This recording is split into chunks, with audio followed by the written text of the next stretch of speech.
Check कीजिएगा।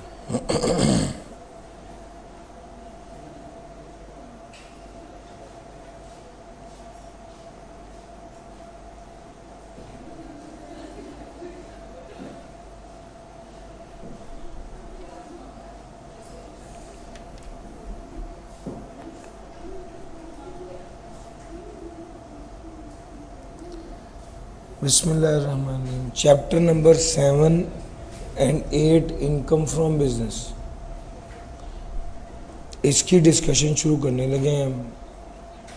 Numerical AOP का है या न्यूमेरिकल बिजनेस का है, ये वाला चैप्टर के इस चैप्टर के बगैर आपका पेपर नहीं बन सकता। आप अनडाउटेबली मोस्ट इम्पॉर्टेंट चैप्टर या most important area of your course है, इसको शुरू करते हैं सर। बिस्मिल्लाहिर्रहमानिर्रहीम। इनकम फ्रॉम बिजनेस, बिजनेस की डेफिनेशन में वो कहता है ट्रेड है, manufacturing, vocation, profession and commerce. Sir vocation का वर्ड प्रोफेशन का सिनोनिम होता है। सब पेशे से कोई चीज़ कमा रहे हैं, कारोबार करके कमा रहे हैं, मैन्युफैक्चरिंग करके कमा रहे हैं, ये बिजनेस है सर। आप बिजनेस में या कोई चीज़ बेच रहे होते हैं, गुड्स या सर्विसेज, दो ही चीज़ें होती हैं, वो ऑफर कर रहे होते हैं। आप अपने पेशे से कोई चीज़ कमाते हैं, आप सीए करते हैं, अपनी फर्म खोलते हैं और ऑडिट करके पैसे कमाते हैं, वो भी बिजनेस है। आप कोई चीज़, टेंजिबल चीज़, गुड्स बेच कर पैसे कमाते हैं, वो भी बिजनेस है। तो सर अगर आप हायर कर मतलब अगर आप जो है वो lease of tangible movable property से कोई चीज़ कमाते हैं, वो भी बिजनेस है। सर बिजनेस रिलेशन से जो फ़ायदा भी आप उठाएंगे वो बिजनेस है। बिजनेस रिलेशन से जो फ़ायदा भी आप उठाएंगे, आपने एक बैंक से लोन लिया और बैंक को कहा जी पिछले 25 साल से मैं आपके साथ बिजनेस कर रहा हूँ, लेकिन अब मेरे पास पैसे वापस करने को नहीं है, तो बिजनेस रिलेशन उसने आपको लोन माफ़ कर दिया। अब ये बिजनेस रिलेशन की वजह से लोन माफ़ हुआ है, ये भी आपका इनकम फ्रॉम बिजनेस में जाएगा। आपको पता है मुदारबा में दो तरह के लोग होते हैं, एक स्किल वाले लोग होते हैं और एक पैसे वाले। ये स्किल वाले लोग जो पैसा कमाते हैं उनके लिए वो भी इनकम फ्रॉम बिजनेस होता है। अगर प्रॉफिट ऑन डेट कमाया जाए, बैंक प्रॉफिट ऑन डेट कमाती है, वो प्रॉफिट ऑन डेट बैंक के लिए इनकम फ्रॉम अदर सोर्स नहीं होता बल्कि इनकम फ्रॉम बिजनेस होता है। Sir ji lease, scheduled bank, investment bank, development finance institution, leasing company और मुदारबा, अगर ये 5 इदारे चीज़ें किस्तों पर देकर पैसे कमाएं तो वो भी उनके लिए जो किस्तें होती हैं वो इनकम फ्रॉम बिजनेस होती हैं। और ये वाली बात जो आपको पहले भी बताई थी कि जनाब अगर mutual fund profit on debt से पैसे कमा के बैंक को एज रिटर्न ऑन इन्वेस्टमेंट दे, तो बैंक के लिए वो इनकम फ्रॉम बिजनेस होगा और इनकम फ्रॉम अदर सोर्स नहीं होगा। सर अगर रेजिडेंट पर्सन हो तो पाकिस्तान सोर्स इनकम और फॉरेन सोर्स इनकम दोनों टैक्सेबल इन पाकिस्तान होता है, लेकिन अगर नॉन रेजिडेंट पर्सन हो तो सिर्फ Pakistan source income taxable in Pakistan होती है। जब हम इनकम की बात करते हैं तो इसमें सारे हेड्स आ जाते हैं, salary, property, business, capital gain, other source. तो रेजिडेंट पर्सन भी जो बिजनेस पाकिस्तान में कर रहा है और जो पाकिस्तान से बाहर कर रहा है वो सारा टैक्सेबल इन पाकिस्तान होता है, जबकि नॉन रेजिडेंट पर्सन सिर्फ जो पाकिस्तान में बिजनेस करता है वो टैक्सेबल इन पाकिस्तान होता है। सर बिजनेस रिसीट बेस पे टैक्स होता है या एक्रूअल बेस पे? तो इसका जवाब है कि बिजनेस दोनों बेसिस पर टैक्स हो सकता है, लेकिन कंपनी के केस में ऑप्शन नहीं है। कंपनी के केस में सिर्फ और सिर्फ एक्रूअल बेसिस है। कौन सा खर्चा इनकम में से माइनस करेंगे? जो सारे का सारा और सिर्फ बिजनेस के लिए हो, होली एंड एक्सक्लूसिवली। सर जी याद रखना, टैक्स वाले नोशनल इनकम को नहीं मानते, टैक्स वाले नोशनल फर्जी इनकम को नहीं मानते, टैक्स वाले रीवैल्यूएशन को नहीं मानते। सर ये बिल्डिंग 20 करोड़ पे की है, रीवैल्यूएशन कराने पता चलता है ये बिल्डिंग अब 28 करोड़ की हो गई है, तो बैठे बैठे ना इस बिल्डिंग में कुछ इजाफा हुआ, 8 करोड़ रुपए से बिल्डिंग की वैल्यू बढ़ गई, टैक्स वाले कहते हैं ये वाला गेन अनरियलाइज्ड गेन है, टैक्स वाले इस नोशनल गेन है, टैक्स वाले इसको नहीं मानते। हाँ, अगर 28 करोड़ की ये बिल्डिंग बेच दी जाए, इसका मतलब है ये गेन रियलाइज हो गया है। जो रियलाइज गेन होता है टैक्स वाले सिर्फ उसको मानते हैं। सर जी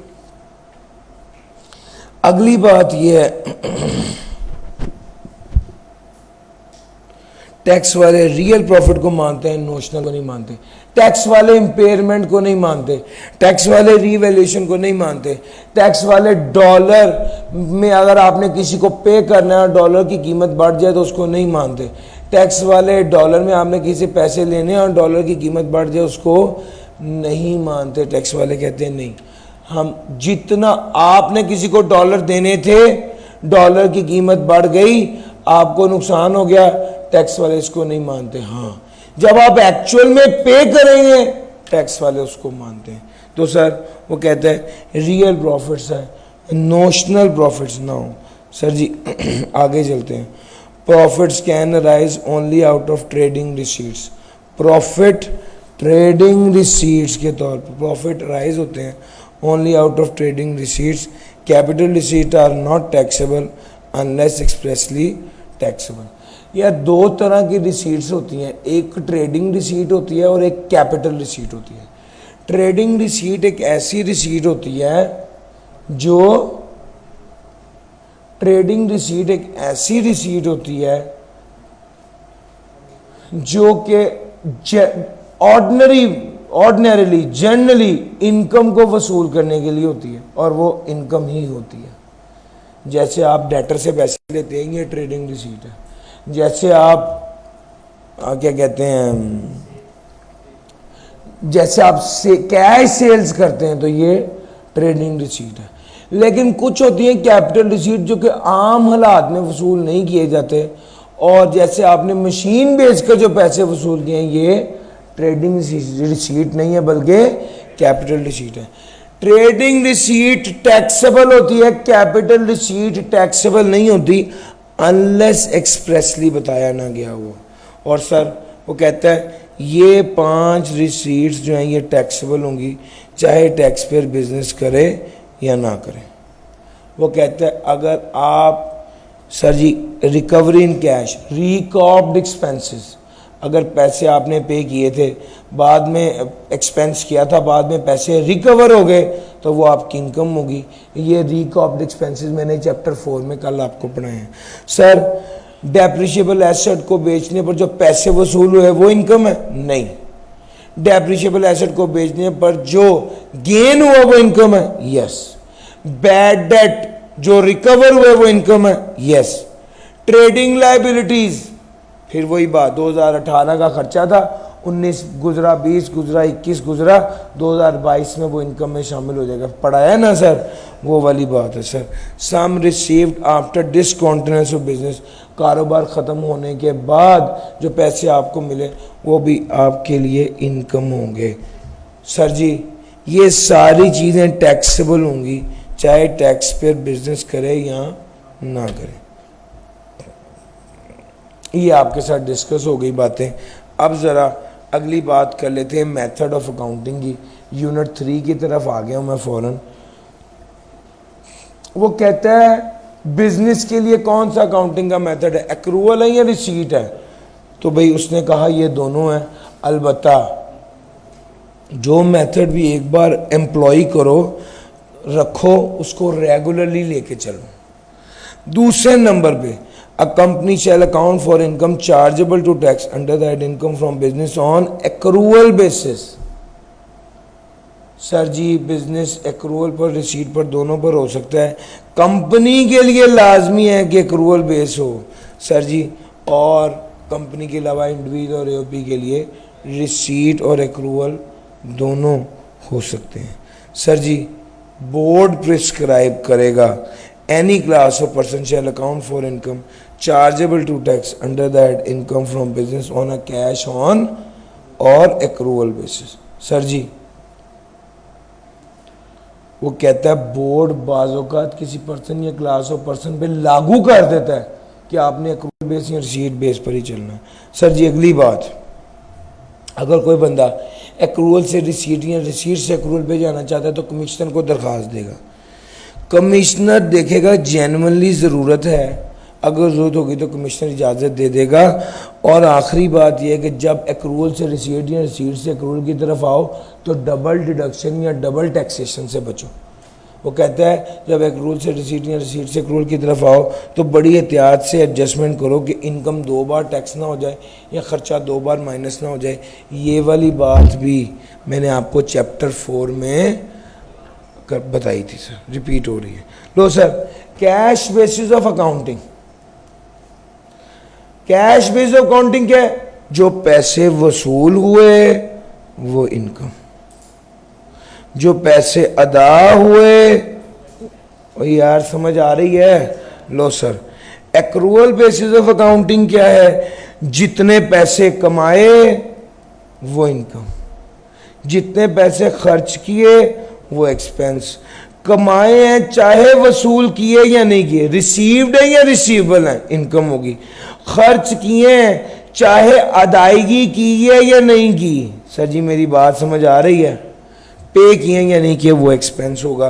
भैया जो रिसीवेबल हो जाता है वो उसको हम इनकम बुक कर लेते हैं एक्रूअल बेसिस में, जो पेएबल हो जाता है उसको एक्सपेंस बुक कर लेते हैं।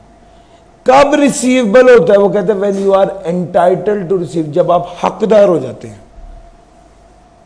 जब मैंने 1 माह पूरा नौकरी कर ली तो मैं एंटाइटल्ड टू रिसीव हो गया हूं, अब ये रिसीवेबल हो गया। सर जब मैंने पूरा महीना बिजली इस्तेमाल कर ली, आई एम लायबल टू पे। सर जी मेरी बात समझ आ रही है? लेकिन क्या इस पेबल को रिकॉर्ड करूंगा?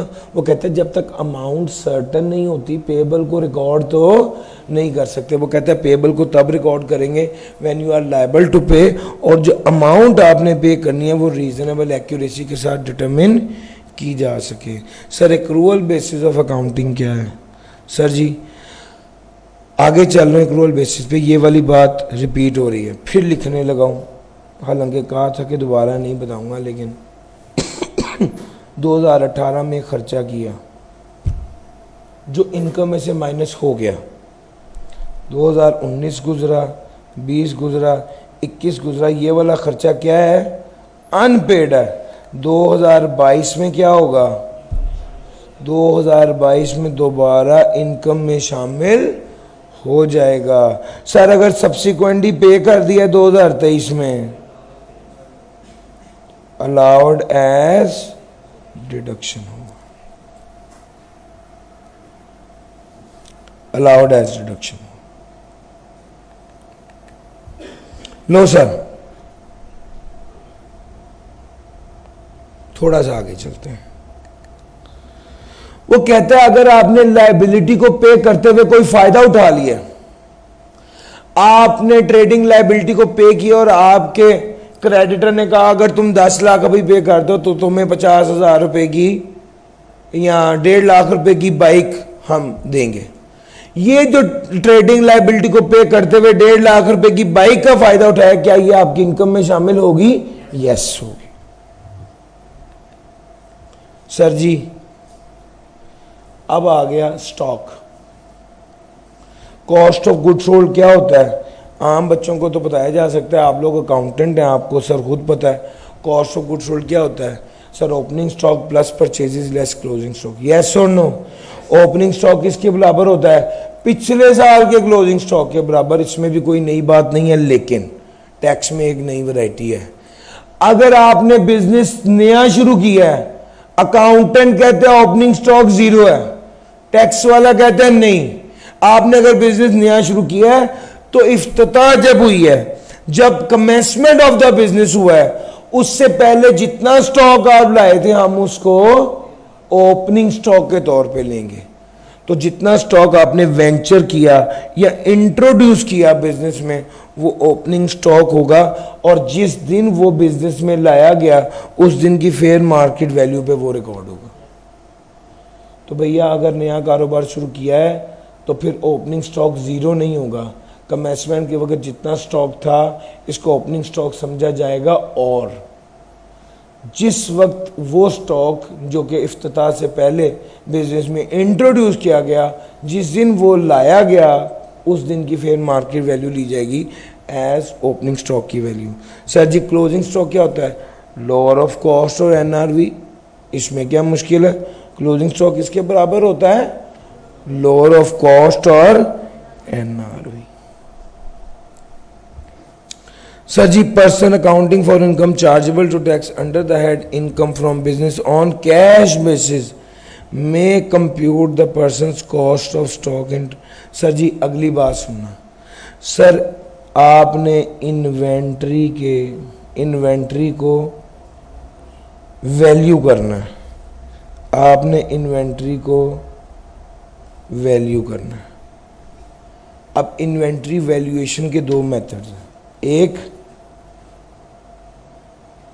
एब्जॉर्प्शन कॉस्टिंग और एक प्राइम कॉस्ट। एब्जॉर्प्शन कॉस्टिंग में मटेरियल, लेबर, ओवरहेड आता है। प्राइम कॉस्ट में मटेरियल, लेबर और वेरिएबल ओवरहेड्स आते हैं। यानी प्राइम कॉस्ट में सिर्फ वेरिएबल पार्ट आता है और एब्जॉर्प्शन कॉस्टिंग में वेरिएबल और फिक्स दोनों आते हैं। अब सवाल यह है, टैक्स वाले क्या कहते हैं, इन्वेंट्री को वैल्यू करने के लिए कौन सा मेथड इस्तेमाल करो? टैक्स वाले कहते हैं आपकी मर्जी है, जो मर्जी मेथड इस्तेमाल करो। हाँ, अगर आपका बेसिस ऑफ अकाउंटिंग एक्रूअल है तो फिर आपके लिए एब्जॉर्प्शन कॉस्टिंग मेथड ही होगा। अगर आपका बेसिस ऑफ अकाउंटिंग कैश है, चाहे तो एब्जॉर्प्शन कॉस्टिंग मेथड इस्तेमाल कर लें, चाहे तो प्राइम कॉस्टिंग मेथड इस्तेमाल कर लें। अलबत्ता टैक्स वाले ने एक बात कही है कि कंपनी के लिए एक्रूअल जरूरी है और जिसका एक्रूअल है उसके लिए एब्जॉर्प्शन कॉस्टिंग मेथड जरूरी है। सर जी जब भी आप इन्वेंट्री को वैल्यू कर रहे होंगे और इन्वेंट्री इशू होगी तो उसकी वैल्यू क्या होगी? उस केस में आपने हमेशा कौन सा मेथड यूज़ करना है? या फाइफो या एफको, ये दोनों मेथड इस्तेमाल कर सकते हैं। और जो मेथड एक बार चूज़ कर लिया उसको तब्दील नहीं करना अनलेस आप कमिश्नर से रिटर्न परमिशन लेना। सर जी ये सारी डिस्कशन थी इस बात की। मैं पहले आपको इसकी तरफ ले जाता हूं।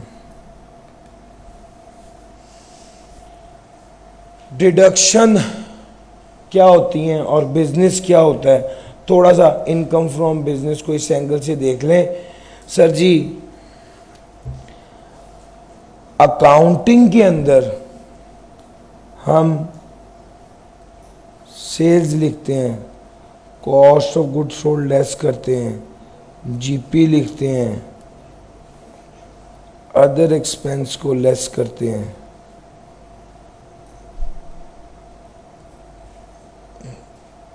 नेट प्रॉफिट लिखते हैं।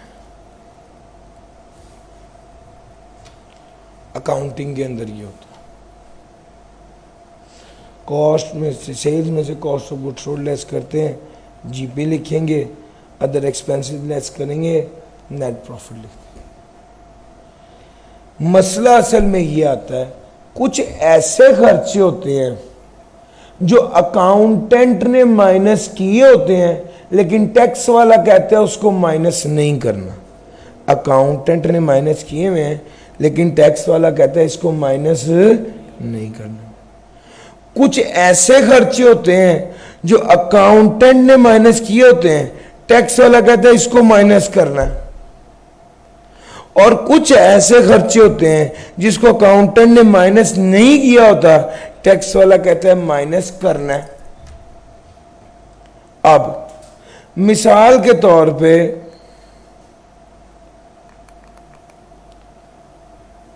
इसमें एग्जाम्पल है डोनेशन। अकाउंटेंट डोनेशन माइनस कर देता है प्रॉफिट में, टैक्स वाला कहता है डोनेशन माइनस करने की इजाजत नहीं है, डोनेशन पे टैक्स क्रेडिट मिलेगा लेकिन इनकम में से माइनस करने की इजाजत नहीं है। अच्छा जब वो ये बात कहता है तो अल्टीमेटली होता क्या है?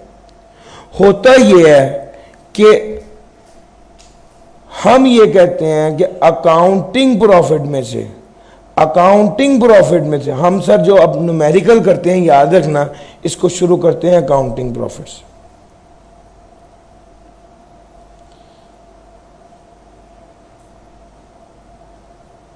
जो न्यूमेरिकल करते हैं इसको शुरू करते हैं अकाउंटिंग प्रॉफिट से। अब अकाउंटिंग प्रॉफिट के अंदर से डोनेशन पहले माइनस हुआ है उसको क्या कर देंगे, ऐड बैक कर देंगे। सर जी मेरी बात पिक की है? हमने टैक्स का न्यूमेरिकल अकाउंटिंग प्रॉफिट से शुरू करना होता है। जो चीज पहले ही माइनस हुई हुई है उसको क्या कर देंगे, ऐड बैक कर देंगे। सर जी जो चीज अकाउंटेंट कहता है माइनस करनी है, टैक्स वाला भी कहता है माइनस करनी है, अकाउंटिंग प्रॉफिट में से वो पहले ही माइनस हुई होगी। टैक्स वाला कहता है शुक्र है अभी, ये तो बहुत अच्छा हो गया, अकाउंटेंट ने पहले ही माइनस कर दिया, हमारा भी ख्याल था कि माइनस होना चाहिए। अब इस अकाउंटिंग प्रॉफिट में से वो पहले ही माइनस हुआ हुआ है, टैक्स वाला उसको क्या कर देता है, इग्नोर कर देता है, उसको कुछ भी नहीं करता वो अकाउंटेंट, और यहां पर वो दोनों मुत्तफिक हैं। हाँ, केस नंबर 3, कुछ ऐसे खर्चे हैं जो अकाउंटेंट को पता ही नहीं। सर आपने अकाउंटिंग में FR1 में कभी इनिशियल अलाउंस का लफ्ज सुना? नहीं यार, मैंने दुनिया आज तक कभी सुना। FR1 में इनिशियल अलाउंस नहीं होता सर। अकाउंटेंट जो है उसको तो इनिशियल अलाउंस का पता भी नहीं कि ये किस चिड़िया का नाम। टैक्स वाला कहता है इनिशियल अलाउंस माइनस करना। अब ये वो वाला खर्चा है जो अकाउंटेंट ने माइनस नहीं किया होगा लेकिन टैक्स वाला कहता है माइनस करना है।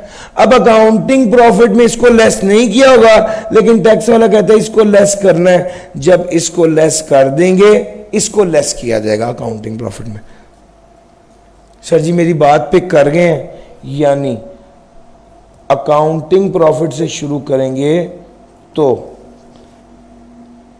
जो अकाउंटेंट ने लेस किया हुआ है लेकिन टैक्स वाला कहता है लेस नहीं करना, उसे ऐड बैक कर देंगे।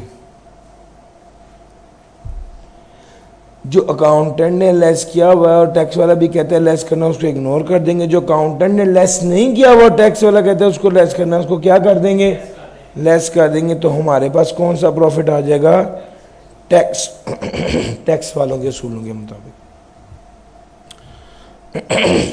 सर जी मेरी बात पिक कर गए? ये असल गेम है, ये असल कॉन्सेप्ट है। इस बेस के साथ न्यूमेरिकल करेंगे तो आपको न्यूमेरिकल ठीक समझ आएंगे। जनरली जब आपकी ये वाली बेस स्ट्रांग नहीं होती तो आप बस ये देखते हैं कि फलाएं उसको ऐड करना है, फलाएं लेस करना है। सर एक बार अंडरस्टैंड करें, आपने वर्किंग शुरू किया अकाउंटिंग प्रॉफिट से, अकाउंटेंट ने जो किया हुआ है पहले उसको रिवर्स करना पड़ता है और टैक्स वाला जो कह रहा है फिर उसको इनकॉर्पोरेट करना पड़ता है। सर जी मेरी बात समझ आ रही है? अगर अकाउंटेंट ने किसी चीज को माइनस कर दिया और टैक्स वाला कहता है माइनस नहीं करना चाहिए, तो जो अकाउंटेंट ने किया उसे रिवर्स करना पड़ता है, ऐड बैक करना पड़ता है। अगर टैक्स वाला कह रहा है माइनस करो लेकिन अकाउंटेंट ने माइनस नहीं किया तो अकाउंटेंट ने तो कुछ नहीं किया लेकिन टैक्स वाला जो कह रहा है उसके मुताबिक उसको इनकॉर्पोरेट करना पड़ता है। जो टैक्स वाला कह रहा है उसको इनकॉर्पोरेट करना पड़ता है, जो अकाउंटेंट ने किया होता है उसको रिवर्स करना पड़ता है। हम अकाउंटिंग प्रॉफिट से टैक्स प्रॉफिट में इस तरह दाखिल होते हैं, जो अकाउंटेंट ने किया हुआ है उसको रिवर्स करना पड़ता है और जो टैक्स वालों ने किया हुआ है उसको इनकॉर्पोरेट करना पड़ता है। हाँ, जहां पर दोनों मुत्तफिक हो गए हैं वहां पे चुप रहे। जैसे ये देखो, अकाउंटेंट ने भी माइनस कर दिया, टैक्स वाला भी कहता है माइनस करना, यहां पे आप चुप रहे, यहां पे आप कुछ भी ना करें। और सर क्लियर होगी बात? बस ये कॉन्सेप्ट अपने ध्यान में रखना। बाज़ औक़ात कोई एक पॉइंट समझना उतना इंपॉर्टेंट नहीं होता जितनी ये बेस समझना इंपॉर्टेंट होता है। सर जी कौन से खर्चे, अब गेम आ गई है दो, कौन से खर्चे माइनस करने हैं, कौन से खर्चे माइनस नहीं करने हैं। टैक्स वालों की वैरायटियां अपनी होती हैं, सर वो देखते हैं। टैक्स वाले कहते हैं भाई हम तो सादे से लोग हैं, जो बिजनेस वाला खर्चा है वो माइनस कर दो, जो बिजनेस वाला खर्चा है वो माइनस कर दो, जो होली सारे का सारा एक्सक्लूसिवली सिर्फ और सिर्फ होल और एक्सक्लूसिवली बिजनेस के लिए वो माइनस करते। अगली बात, ये उसने खास डेयरी सेक्टर के लिए प्रोविजन दी है। अगर कोई ऐसा इदारा है जिसके लिए जानवर प्लांट एंड मशीनरी की हैसियत रखता है और इन्वेंट्री की हैसियत नहीं रखता और वो जानवर मर जाता है, तो जितना नुकसान हुआ जानवर मरने से वो एज डिडक्शन अलाउ होगा। सर जानवर 3 लाख का था, मर गया तो उसकी खाल 15,000 रुपए की बिकी, सर नुकसान कितने का हो गया? 2,85,000 रुपए का। ये वाला नुकसान allowed as deduction. Sir ji मेरी बात पिक कर गए।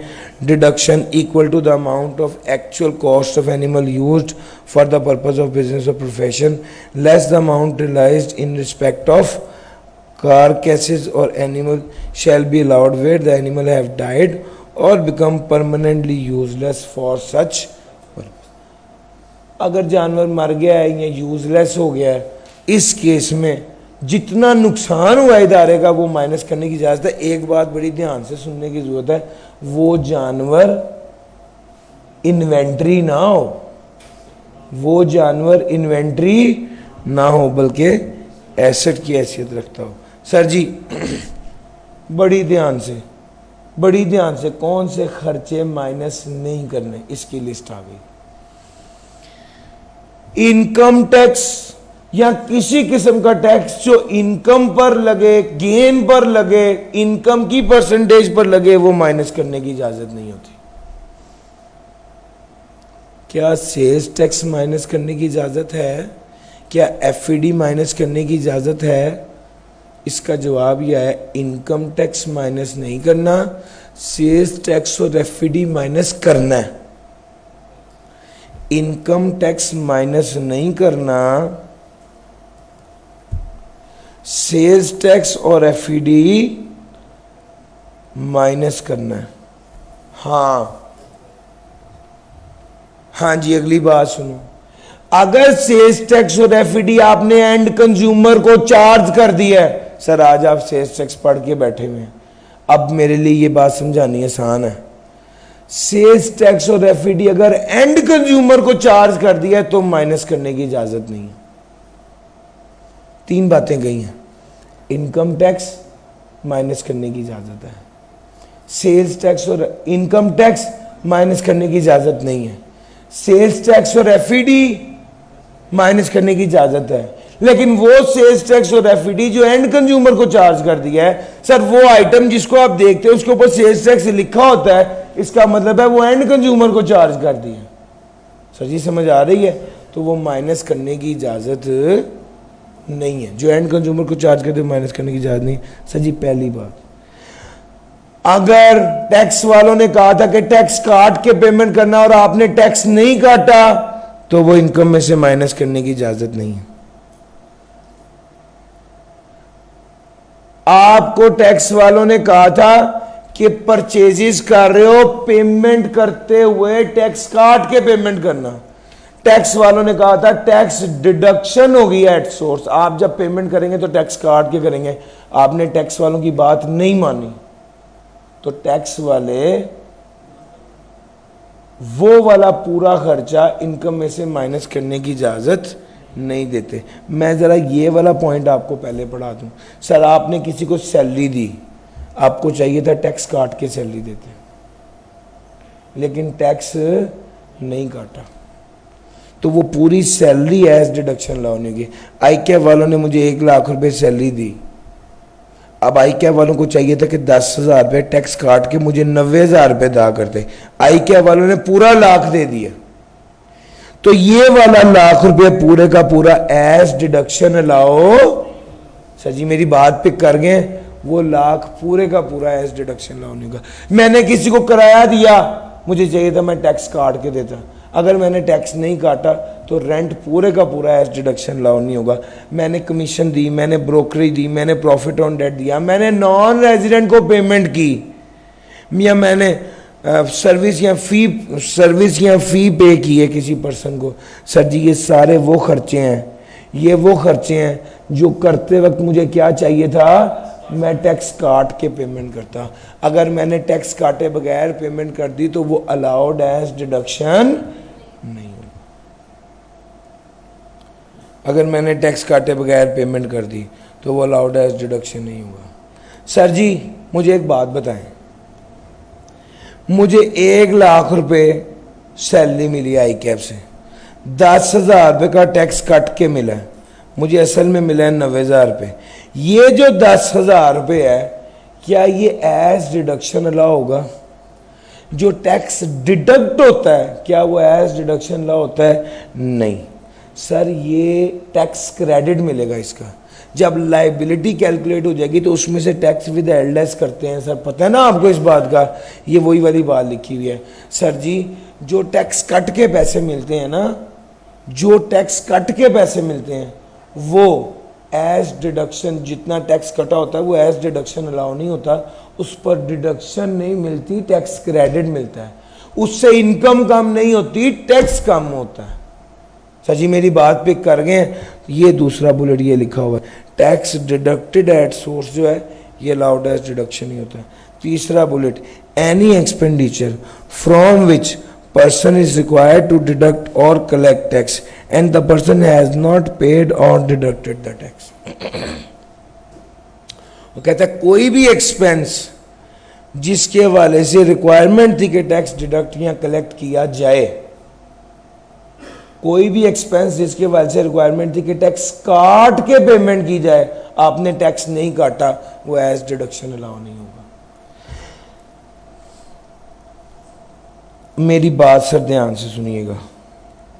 सर आपने 1,00,000 रुपए की पेमेंट की, आपको चाहिए था कि आप 4,500 टैक्स काट के 95,500 की पेमेंट करते।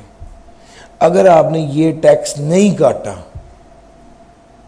अगर आपने ये वाला टैक्स नहीं काटा तो ये पूरे का पूरा 1,00,000 रुपया अलाउड एज डिडक्शन नहीं होगा। पड़ी हुई ये वाली बात सर। अब इस रूल के वो कहता है any expense for which the person is required to deduct और कलेक्ट टैक्स, और उसने वो टैक्स डिडक्ट नहीं किया या वो टैक्स डिडक्ट नहीं किया तो वो अलाउड एज डिडक्शन नहीं होगा, अलबत्ता एक्सेप्ट अगर आपने रॉ मटेरियल या फिनिश गुड्स परचेज की 1,00,000 रुपए की, इस पर टैक्स काटना चाहिए था, आपने टैक्स नहीं काटा, पूरी पेमेंट कर दिया, तो वो कहता है असल रूल तो ये है कि अगर टैक्स काटे बगैर पेमेंट किया तो वो अलाउड एज डिडक्शन नहीं होगा। लेकिन अगर आपने रॉ मटेरियल या फिनिश गुड्स खरीदा है तो वो कहता है 20% तक अलाउ नहीं होगा, 80% फिर भी अलाउ होगा। इस केस में 1,00,000 रुपए की पेमेंट की है, 80,000 रुपए फिर भी अलाउ होगा, 20,000 रुपए अलाउ नहीं होगा। सर जी मेरी बात समझ आ रही है? वो कह ये रहा है डिसअलाउंस जो है वो 20% से ज्यादा नहीं होगी अगर आपने रॉ मटेरियल और फिनिश गुड्स खरीदी है। सर जी क्लियर होगी बात? अब मैं आगे चल रहा हूँ। वो कहता है अगर आपने पेमेंट किया टैक्स काटे बगैर की तो वो वाला खर्चा इनकम में से माइनस करने की इजाजत नहीं होगी, लेकिन अगर आपने रॉ मटेरियल या फिनिश गुड्स खरीदा है तो 20% माइनस करने की इजाजत नहीं होगी, 80% फिर भी माइनस करने की इजाजत होगी। सर जी यस और नो? आगे चलते हैं। अगर फाइन या पेनल्टी कानून की खिलाफ वर्जी करने पर लागू किया गया है तो माइनस करने की इजाजत नहीं होगी, लेकिन अगर कॉन्ट्रैक्ट के मुताबिक फाइन या पेनल्टी लागू की गई है तो वो माइनस होगा। सर अगर एक न्यूमेरिकल में आ जाता है कि मिस्टर ए ने बिजनेस किया और मिस्टर ए की अपनी सैलरी 26 लाख है तो क्या माइनस करने की इजाज़त होगी? द आंसर इज नो, वो पर्सनल एक्सपेंस है। कहीं पर वो लिखता है ईद उल अज़हा के लिए बरकत के लिए बकरे खरीदे हैं, क्या वो खर्चा माइनस होगा? नहीं होगा। सर पर्सनल नेचर का एक्सपेंस माइनस नहीं करना, पर्सनल नेचर का एक्सपेंस माइनस करने की इजाज़त नहीं होती। अगर अपने भाई को सैलरी दी है और वो जॉब करता है माइनस करने की इजाज़त होगी। अपनी सैलरी नहीं ले सकते, वो माइनस करने की इजाज़त नहीं होगी। सर जी एंटरटेनमेंट का कोई खर्चा सर एक लिमिट से बियॉन्ड हो तो माइनस करने की इजाज़त नहीं होगी। वो लिमिट क्या है सर? वो लिमिट में 5 बातें आती हैं। सबसे पहले एंटरटेनमेंट का खर्चा पाकिस्तान के अंदर हो। अगर एंटरटेनमेंट का खर्चा पाकिस्तान से बाहर है तो ट्रांजैक्शन से रिलेटेड होना चाहिए या हेड ऑफिस एक्सपेंस होना चाहिए, तो अलाउड एज डिडक्शन होगा। अगर आपके फॉरेन कस्टमर पाकिस्तान में आते हैं और आप उन पर खर्चा करते हैं तो वो एंटरटेनमेंट का एक्सपेंस माइनस करने की ज़रूरत होगी। अगर फॉरेन कस्टमर और क्लाइंट को बिजनेस प्रेमिसेस में बुलाकर आप उनको एंटरटेन करते हैं तो माइनस करने की इजाज़त होगी। अगर मीटिंग्स पर कोई खर्चा हुआ है, डायरेक्टर की मीटिंग है, शेयर होल्डर की मीटिंग है, मेंबर की मीटिंग है, एम्प्लॉय की मीटिंग है, जो भी खर्चा हुआ है ये माइनस करने की इजाज़त होगी। अगर ओपनिंग ऑफ द ब्रांचेज है, incurred on entertainment at the opening of branches, अगर ओपनिंग ऑफ द ब्रांचेज पर जो खर्चा हुआ है तो वो माइनस करने की इजाज़त होगी। ये वाले सारे खर्चे किसको किए जाने चाहिए? Should be entertain directly to the person related to business. एक बंदा इंग्लैंड गया अपने 2 बच्चों के साथ और वो कह रहा है ये बिजनेस टूर था, तो क्या वो खर्चा माइनस करने की इजाज़त होगी? सर डिपेंड करता है कि वो बच्चे जो हैं वो बिजनेस टूर में क्या वो बिजनेस कर रहे हैं या वो बिजनेस के लिए कारआमद हैं। लेकिन अगर एक 3 साल का बच्चा है तो इसका क्या मतलब है कि सर वो वाला खर्चा जी वो वाला खर्चा इनकम में से माइनस करने की इजाज़त नहीं होगी। सर जी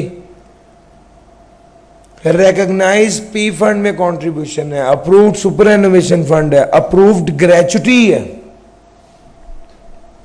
सर जी जो भी खर्चा किया गया है इस पर ये इनकम में से माइनस करने की इजाज़त होगी। शर्त क्या है? अभी सर ये तुमने सैलरी में पढ़े थे, सैलरी में वसूल कर रहे थे, यहां पर आप बिजनेसमैन बन के सोचें, आप अपने मुलाजमों को दे रहे हैं। सर जी समझ आ रही है?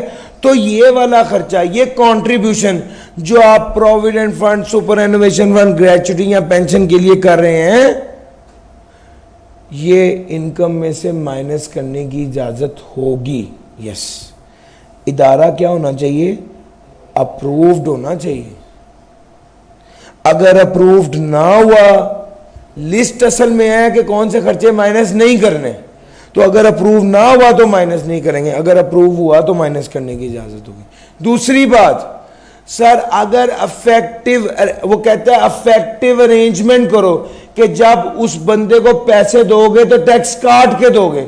अगर तुमने ये अफेक्टिव अरेंजमेंट किया तो इनकम में से माइनस करने की इजाजत होगी। अगर तुमने अफेक्टिव अरेंजमेंट नहीं किया तो इनकम में से माइनस करने की इजाजत नहीं होगी। सर आपने जो कंट्रीब्यूशन किया है अप्रूव्ड पेंशन फंड में या सुपर एनोवेशन फंड में, वो 50% से ज्यादा हुआ तो माइनस करने की इजाजत नहीं होगी। Sir statement of changes in equity आपने देखी होगी सर, वो उसमें रिटेन अर्निंग से कोई अमाउंट निकाल के किसी रिजर्व में, कैपिटल रिजर्व में डाल देते हैं, तो क्या ये एक्सपेंस है और इनकम में से माइनस होगा? द आंसर इज नो, ये एक्सपेंस नहीं होता और इनकम में से माइनस नहीं होता। आप किसी रिजर्व फंड में कोई पैसे ट्रांसफर करें तो ये खर्चा थोड़ी है कि इनकम में से माइनस होगा। सर पार्टनरशिप में पार्टनर को सैलरी, कमीशन, ब्रोकरेज या प्रॉफिट ऑन डेट देना इनकम में से, सर मालिक को नहीं। जैसे मैंने भी आपको बताया, मालिक अपना कहता है कि मेरी सैलरी इतनी है, ये इनकम में से माइनस करने की इजाजत नहीं होगी। पार्टनर भी तो मालिक होता है ना, मालिक कहता है मेरी सैलरी इतनी है, brokerage, commission, profit on debt, वो जो भी खर्चा उसको दिया जाएगा वो इनकम में से माइनस करने की इजाज़त नहीं होगी। 25,000 से ज़्यादा की सैलरी अगर कैश में दी जाए, इनकम में से माइनस करने की इजाज़त नहीं होगी। 25,000 से ज़्यादा की सैलरी अगर कैश में दी जाए तो इनकम में से माइनस करने की इजाज़त नहीं होगी। सर गाड़ी खरीदी है, इनकम में से माइनस करने की इजाज़त नहीं होगी, अलबत्ता उसकी डेप्रिसिएशन माइनस हो सकती है। सर फार्मास्यूटिकल कंपनी में 10% ऑफ द टर्नओवर, सेल के 10% से ज़्यादा अगर कोई प्रमोशन, एडवर्टीजमेंट या पब्लिसिटी पर खर्चा किया जाए, फार्मास्यूटिकल, सर जी डॉक्टर्स होते हैं ना, इन लोगों को किसी नाम से किसी तरीके से एंटरटेन करते हैं को, आम ज़बान में तो हम उसको रिश्वत कहते हैं, लेकिन रिश्वत नहीं, प्रमोशन कह लेते हैं, एडवर्टीजमेंट कह लेते हैं, पब्लिसिटी कह लेते हैं, इसके वाले से ख़र्चा बहुत ज़्यादा किया जाता है। तो टैक्स वालों ने कहा भाई सेल का 10% तक माइनस करने की इजाज़त है, इससे ज़्यादा माइनस करने की इजाज़त नहीं है। टर्नओवर का मतलब है सेल का 10% तक माइनस करने की इजाज़त है। सर जी अगली बात, any expenditure for the transaction paid और payable under a single account head which in total exceeds 2.5 lakh. Sir ji अब जरा एक बात सुनो, बल्कि मैं इसको ऐसे समझा देता हूं। अगर अकाउंट बैलेंस 2.5 लाख से ज्यादा है, इंडिविजुअल ट्रांजैक्शन 25,000 से ज्यादा है और मोड ऑफ पेमेंट कैश है, अगर ये तीनों शर्तें पूरी हो जाएं तो ये वाला खर्चा इनकम में से माइनस करने की इजाज़त नहीं होती। सर उसने एग्जांपल दी है, पेपर में अक्सर सवाल ऐसे पूछता है 2,72,000 रुपया कैश में पे किया है रिपेयर के लिए।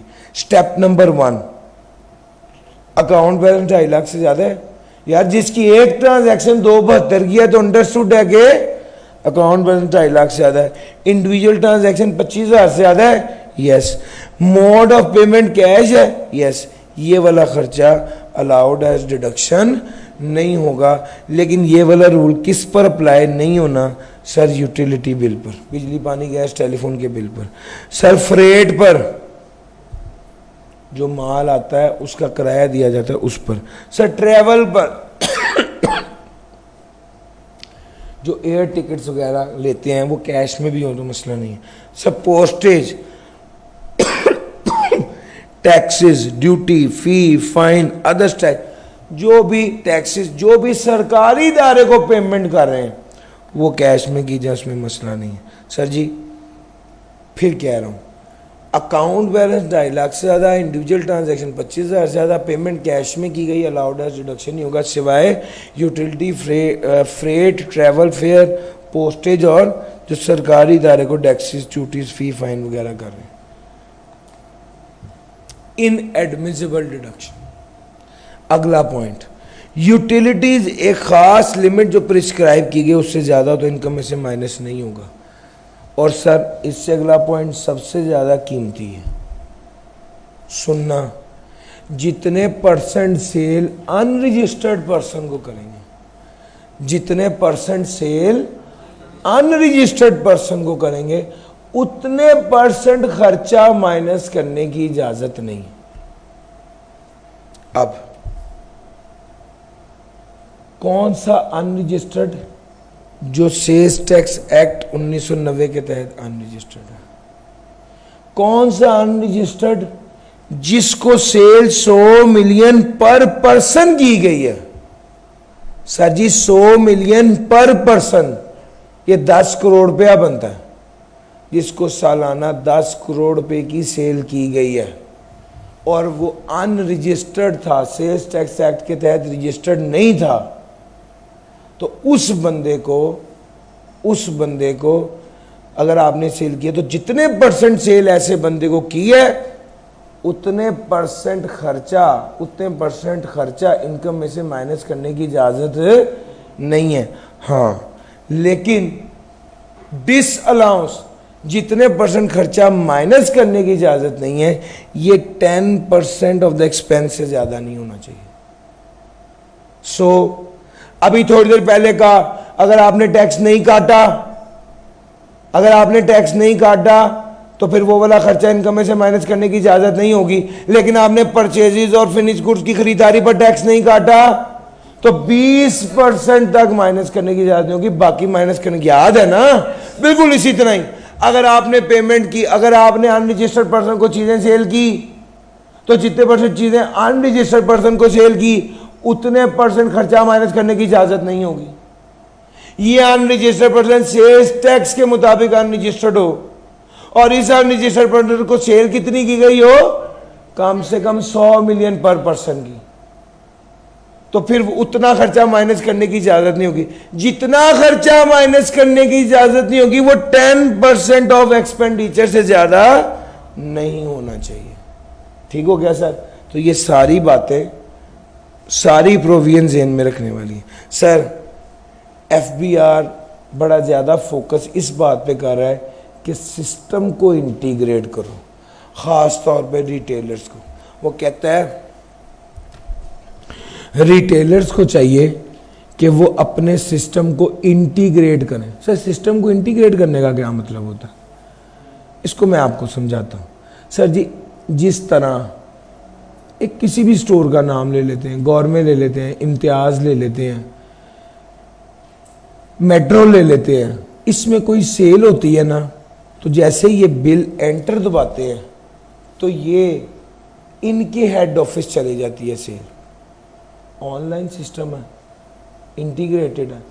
एफबीआर वाले कहते हैं कि अगर ये वाली सेल की एंट्री इम्तियाज जो जिसकी ब्रांच लाहौर में है उसमें की गई है और उसको एंटर दबाया तो इसकी इंफॉर्मेशन फौरी कराची जा सकती है रियल टाइम में उसी वक्त, तो एफबीआर के दफ्तर नहीं आ सकती?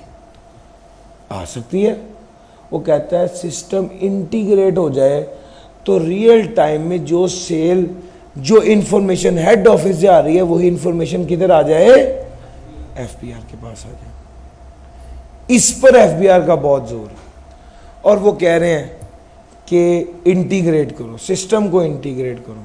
तो भाई उन्होंने कहा है कि जो बंदा सिस्टम को इंटीग्रेट नहीं करेगा तो सेल से रिलेटेड जो भी खर्चा होगा वो इनकम में से माइनस करने की इजाज़त नहीं होगी, लेकिन ये डिसअलाउंस भी 8% से ज़्यादा नहीं होगा।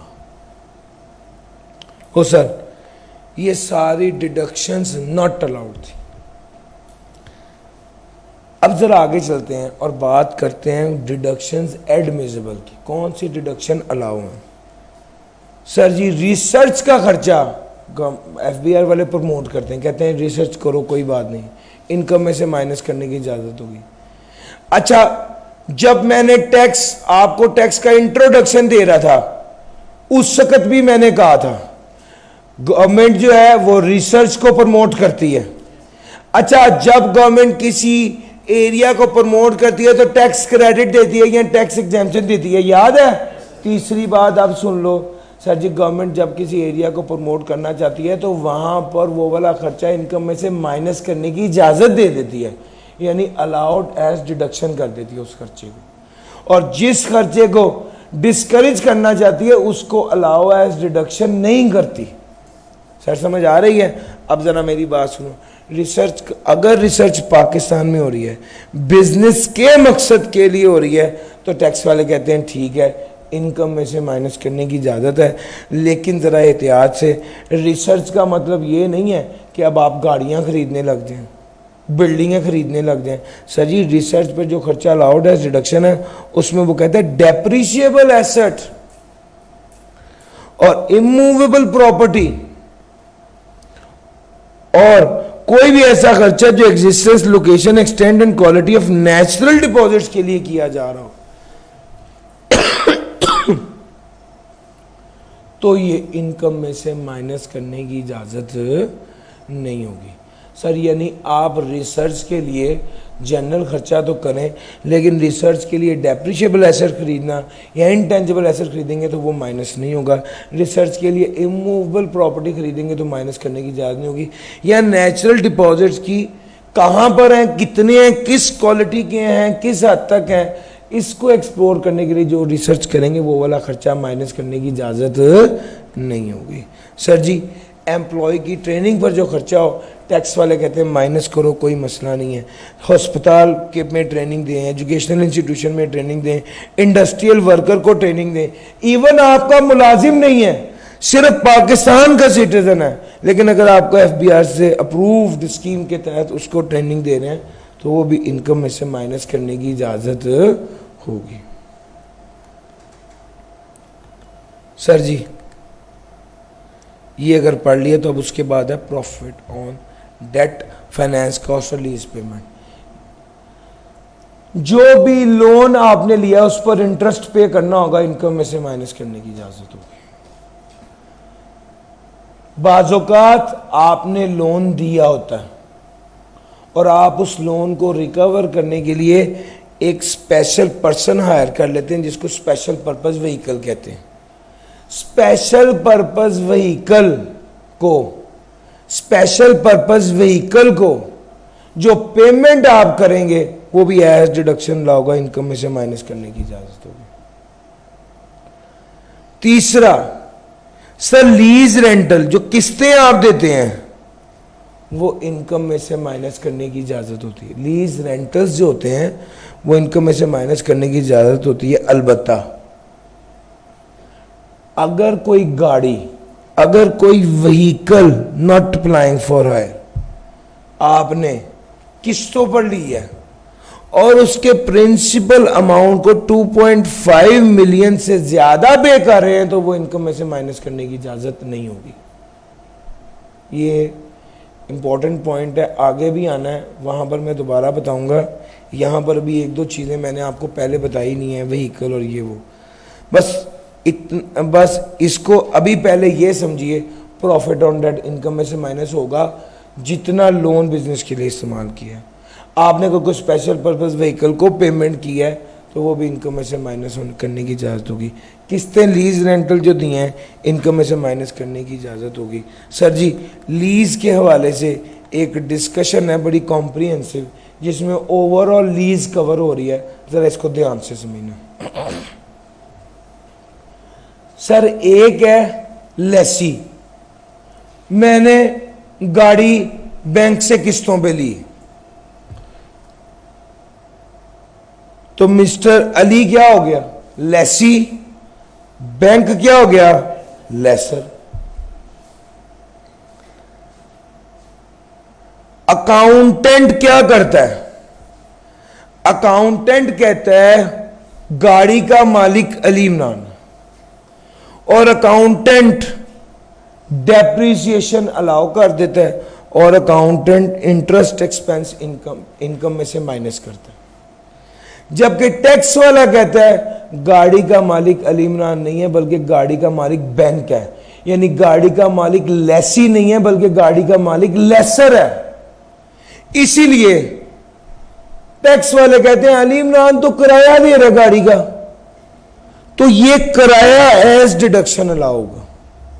अकाउंटेंट कहता है अली इमरान मालिक है, टैक्स वाला कहता है अली इमरान किराएदार है। इसीलिए लीज रेंटल वो कहता है माइनस कर दो, और डेप्रिसिएशन और टैक्स अकाउंटेंट ने जो होता है वो डेप्रिसिएशन और इंटरेस्ट माइनस किया होता है। जब हम इसको न्यूमेरिकली देखते हैं, अकाउंटिंग प्रॉफिट से वर्किंग शुरू होती है, तो पहले तो जो अकाउंटेंट ने किया उसको रिवर्स कर देना है, डेप्रिसिएशन को भी ऐड कर दिया, इंटरेस्ट एक्सपेंस को भी ऐड कर दिया, और जो टैक्स वाला कह रहा है उसको इनकॉर्पोरेट कर देना, यानी लीज रेंटल को। या मेरी बात पे कर गए हो, ये एडजस्टमेंट मल्टीपल न्यूमेरिकल्स में आई हुई है। अकाउंटेंट ने जो किया है उसको रिवर्स कर दें, टैक्स वाले ने जो कहा है उसको इनकॉर्पोरेट कर दें। अब लेसर की बात कर लेते हैं।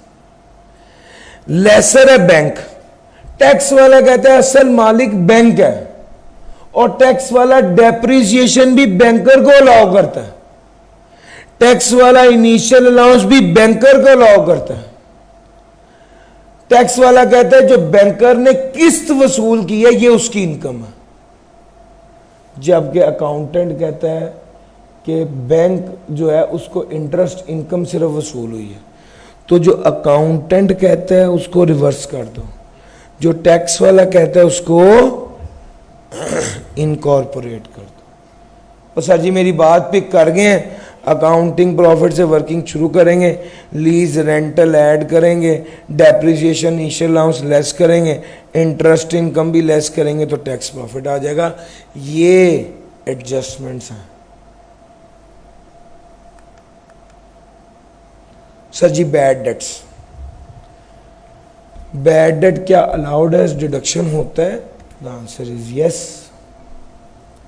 कितना डेट अलाउड एज डिडक्शन होगा। वो कहता है भाई अकाउंटेंट का हाथ थोड़ा खुला होता है बैड डेट माइनस करने में। टैक्स वाला कहता है नहीं, मैं बड़ी ध्यान से देखूंगा बैड डेट माइनस अलाउ करना है या नहीं करना है, और अगर करना है तो कितना करना है, और अगर करना भी सिर्फ तब है जब शर्तें पूरी हो जाएंगी। अच्छा जी, शर्तें कौन कौन सी हैं? पहली शर्त, बैड डेट सिर्फ वही अलाउड एज डिडक्शन होगा जो पहले इनकम में शामिल हो। दूसरी शर्त, अकाउंटेंट ने जिस बंदे को बैड डेट किया है टैक्स वाला भी उसी बंदे को बैड डेट कर सकता है। अगर अकाउंटेंट ने एक बंदे को बैड डेट नहीं किया, राइट ऑफ नहीं किया, तो टैक्स वाला भी उसको बैड डेट नहीं कर सकता। अकाउंटेंट ने जितनी अमाउंट को बैड डेट किया है टैक्स वाला उससे ज्यादा अमाउंट बैड डेट नहीं कर सकता। Sir there must be a reasonable grounds, कोई जेन्युइन वजह होनी चाहिए कि यार ये बंदा क्यों बैड डेट हुआ है। बंदा फोत हो गया, कारोबार जल गया है, बैंक करप्ट हो गया, कोई मसला आ गया, वो बंदा फोन नहीं उठा रहा, आप क्यों हो बैड डेट हो गया। ऐसा नहीं हो सकता। There must be some reasonable grounds. तो भैया ये चार शर्तें पूरी होंगी तो बैड डेट होगा। पहली शर्त, अकाउंटेंट ने भी बैड डेट किया हो। दूसरी शर्त, अकाउंटेंट ने भी उस अमाउंट या उससे ज्यादा अमाउंट का बैड डेट किया हो। तीसरी शर्त, रीजनेबल ग्राउंड हो। चौथी शर्त, बैड डेट पहले इनकम में शामिल हो। बैड डेट पहले इनकम में शामिल हो। जरा इसको मैं मजीद एक्सप्लेन करने लगा। सर जी, ओरिजिनल एंट्री थी debit debtor credit sale, subsequently आपने बैड डेट को डेबिट कर दिया। सर जी, क्या ये bad debt allowed as deduction होगा? यस, चूंकि पहले यहां पर ये इनकम में शामिल है। अगर बैड डेट इनकम में शामिल हो तो अलाउड एज डिडक्शन होगा। कि एंट्री नंबर 2 देखिएगा, debit advance to employ credit cash. अब debit bad debt credit advance to employ, ये अलाउड एज डिडक्शन नहीं होगा। क्यों? जो पहले इनकम में शामिल नहीं है वो अलाउड एज डिडक्शन नहीं होगा। तीसरी बात देखो, लोन और एडवांस। बैंक के लिए अगर उसने किसी को लोन दिया है, ये इनकम में शामिल नहीं होता लेकिन ये अलाउड एज डिडक्शन होगा। सर जी, अलाउड एज डिडक्शन होगा, यहां पे नो लिख दिया गलती से, भाई इसको ठीक कर लें।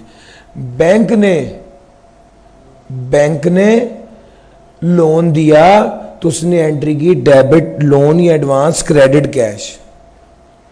अब ये अगर बैड डेट हो गया है, गर्चे हम अभी असूल बता रहे हैं कि बैड डेट सिर्फ वही अलाउ होता है जो पहले इनकम में शामिल हो, लेकिन इस रूल की एक्सेप्शन क्या है? बैंक ने अगर किसी को लोन दिया है, गर्चे उसने इनकम में शामिल नहीं किया, लेकिन अगर वो बैड हो गया तो वो अलाउड एज डिडक्शन होगा। सर जी, ये बैड डेट की सारी शर्तें और सारी बातें थी।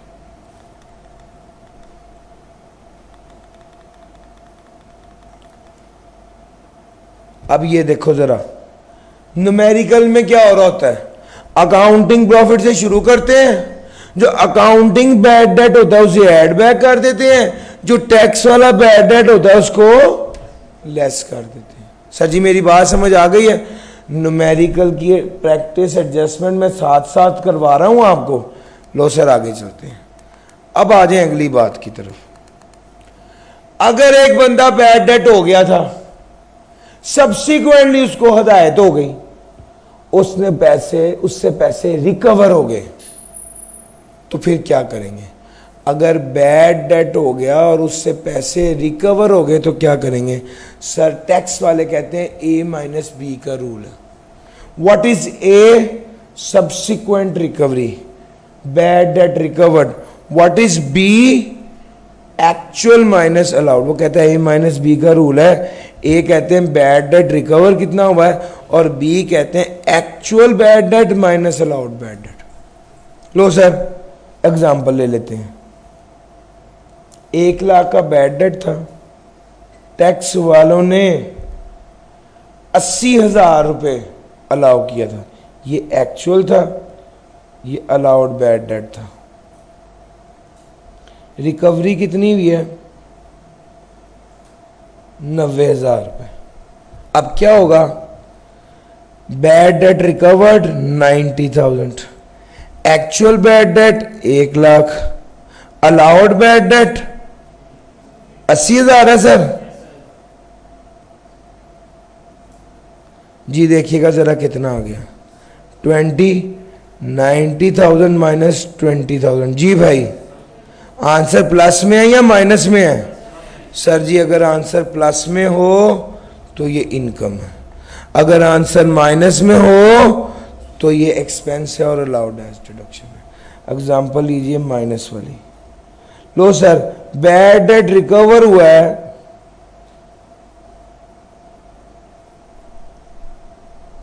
10,000 रुपये, इसी को ही लेते हैं सर। बैड डेट रिकवर 10,000 है, एक्चुअल बैड डेट था 1 लाख, अलाउड बैड डेट था 80,000। सर जी ये कितना बना? 20,000। 10,000 माइनस 20,000, ये तो उल्टा माइनस 10,000 आ गया। सर जी ये 10,000 क्या है? अलाउड। यार मेरी बात पिक कर गए हो? हाँ, यहां तक सारी बात आपको समझ आ गई। तो आखिरी और सबसे अहम बात, न्यूमेरिकल में क्या हो रहा होता है? सर जी बड़े ध्यान से ये भी सोचना है कि अकाउंटेंट ने क्या किया हुआ है। चूंकि आप जो वर्किंग कर रहे हैं वो अकाउंटिंग प्रॉफिट से शुरू कर रहे हैं, तो जो अकाउंटेंट ने खचर मचर की हुई उसको भी ठीक करना है। सर जी मेरी बात समझ आ रही है? अब करना क्या पड़ेगा? अब सर जी ये दूसरा साल आ गया, अकाउंटिंग प्रॉफिट से वर्किंग शुरू कर रहे हैं। सबसे पहले आपको पता होना चाहिए अकाउंटेंट ने जो बैड डेट रिकवर हुआ था उसकी एंट्री की थी, debit cash credit bad debt recover, उसको इनकम के तौर पे बुक किया था। तो पहला काम तो ये करें कि उसको रिवर्स कर दें। अगर आप न्यूमेरिकल कर रहे हैं, सबसे ज्यादा बच्चे गलती ये करते हैं, बैड डेट रिकवर को रिवर्स नहीं करते। बैड डेट रिकवर जो है उसको रिवर्स करें, चूंकि अकाउंटेंट ने उसको इनकम में ऐड किया हुआ है। और ए माइनस बी के तहत, ए माइनस बी के रूल के तहत अगर आंसर प्लस में है तो ऐड कर दें, अगर आंसर माइनस में है तो उसे लेस कर दें। यानी टैक्स के मुताबिक इनकॉर्पोरेट करें और अकाउंटेंट ने जो किया हुआ उसको रिवर्स कर दें। सर ये सारी बातें आपके साथ मैंने deduction allowed, deduction not allowed की बड़ी डिटेल में एक एक पहलू डिस्कस कर लिया। बस इसके ऊपर एग्जांपल्स ही होती है, मगर मैक्सिमम डिटेल मैं यहाँ पर आपको डिस्कस कर चुका हूँ। जब आप इसको आगे भी कॉम्प्रिहेंसिवली तैयार कर रहे हो, कहीं कोई पॉइंट ना समझ आए, रेलेवेंट वीडियो में जाएं। कॉन्सेप्ट सारे मैंने बड़ी डिटेल में आपके साथ डिस्कस किए हैं। एग्जाम्पल कर दें उसके साथ, या जब आप बाद में इसकी वीडियो देख रहे हो, यूट्यूब पर देख रहे हो, तो भी उसके हवाले से सबसे मेजर बात ये है कि आप इसको करके रेलेवेंट जगह पर पॉज करके उससे रिलेटेड एग्जाम्पल ज़रूर कर लीजिए, तो आपका ये बहुत बेहतर तैयार हो जाएगा। लो sir, chapter number 8, depreciable asset क्या है? 3 बातें। बात नंबर 1, जिसकी यूजफुल लाइफ 1 साल से ज़्यादा हो, जो वेयर एंड टेयर की वजह से जिसकी वैल्यू कम होती हो और जो बिजनेस में इस्तेमाल हो, ये डेप्रिशिएबल एसेट है। डेप्रिशिएबल एसेट की डेप्रिसिएशन अलाउड एज डिडक्शन होती है। ठीक हो गया सर? अगर डेप्रिशिएबल एसेट पूरा ही अलाउ हो गया, depreciable asset allowed as deduction हो गया, 100 रुपए का एसेट खरीदा था, 100 का 100 इनकम में से माइनस कर दिया, जब 100 माइनस हो गया तो फिर डेप्रिसिएशन तो माइनस नहीं होगी सर जी। उसके बाद आ गया, अगर टैक्स पेयर और इस्लामिक इंस्टीट्यूशन ने मिलकर एसेट खरीदा है, डेप्रिशिएबल एसेट लिया है लीज पर, नहीं सर लीज पे नहीं लिया, उसने खरीदा है, जॉइंटली ओन किया है, किसने? टैक्स पेयर और इस्लामिक इंस्टीट्यूशन ने। समझा जाएगा जैसे ये टैक्स पेयर ने खरीदा है और उसको डेप्रिसिएशन फुली अलाउ होगी। अगर इस्लामिक इंस्टीट्यूशन ने टैक्स पेयर से मिलकर जॉइंटली ओन करके एक एसेट खरीदा है, डेप्रिशिएबल एसेट, तो समझा जाएगा कि ये एसेट किसका है? टैक्स पेयर का है और उसे डेप्रिसिएशन अलाउ होगी। सर स्ट्रक्चरल इंप्रूवमेंट क्या है? स्ट्रक्चर में इंप्रूवमेंट, जनरली इसको समझाने के लिए एक बात मैं कहता होता हूँ कि एक बार अपने जहन में गांव लाएं और एक बार अपने जहन में शहर लाएं। शहर में जो एडवांसमेंट है वो सारी स्ट्रक्चरल इंप्रूवमेंट है। शहर में रोड्स हैं, शहर में बिल्डिंग्स हैं, शहर में टनल्स हैं, शहर में अंडरपास है, शहर में क्या कहते हैं एयरपोर्ट है, शहर में ट्रेन है, शहर में बहरी जहाज के लिए वो जो होते हैं राफ्ट और डॉक हैं। ये सारे शहर में जो स्ट्रक्चरल इंप्रूवमेंट है उसको स्ट्रक्चर, यानी शहर में जो तरक्की है, इंफ्रास्ट्रक्चर है, इसको स्ट्रक्चरल इंप्रूवमेंट कहा जाता है। और 6 से 8 चीज़ें बस आप इसकी याद कर लें जो आपको याद होता है। मैंने टिप आपको बता दी है। गांव और शहर का फ़र्क अपने जहन में रखेंगे तो 6-8 चीज़ें आप आराम से रिटेन कर पाएंगे। सर डेप्रिसिएशन का मेथड कौन सा है? WDV। डेप्रिसिएशन का मेथड कौन सा है? स्ट्रेट लाइन में हर साल एक जितनी डेप्रिसिएशन होती है, WDV में हर साल डेप्रिसिएशन कम होती जाती है। सर कितने % डेप्रिसिएशन है?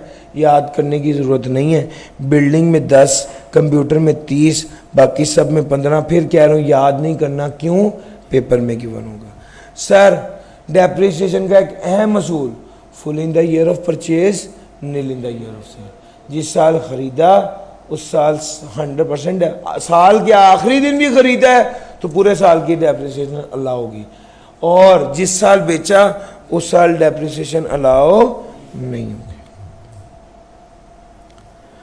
सर WDV वो अमाउंट होती है जिस पर, WDV वो अमाउंट होती है जिस पर रेट अप्लाई होता है टू कैलकुलेट डेप्रिसिएशन। ठीक हो गया? तो WDV किसके बराबर होगी? सर अगर एसेट नया खरीदा है तो कॉस्ट माइनस इनिशियल अलाउंस, और अगर एसेट पुराना पड़ा हुआ है तो cost minus initial allowance minus accumulated depreciation. ये वो अमाउंट होती है जिस पर रेट अप्लाई करेंगे तो इस साल की डेप्रिसिएशन निकलेगी। सर जी आपको ये बात पता होनी चाहिए कि टोटल डिडक्शन यानी डेप्रिसिएशन और इनिशियल अलाउंस मिलके कॉस्ट से ज्यादा तो नहीं हो सकता। सर जी अगर सेल प्रोसीड 100 रुपये है और WDV 70 रुपये है तो 30 का क्या आ गया? गेन आ गया, और वो टैक्सेबल होगा। अगर सेल प्रोसीड 50 रुपये है और WDV 80 रुपये है तो क्या आ गया? लॉस आ गया। ये जो लॉस आया ये allowed as deduction. Sir ji मेरी बात समझ आ रही है?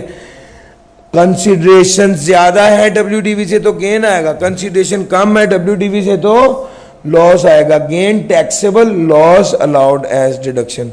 सर जी अगर जॉइंट ओनरशिप हो तो क्या करना है? दरमियान में 1-2 पैरे मैंने इसीलिए छोड़े थे कि वो बात यहां पर आ रही है। सर जी अगर जॉइंट ओनरशिप हो तो क्या करना है?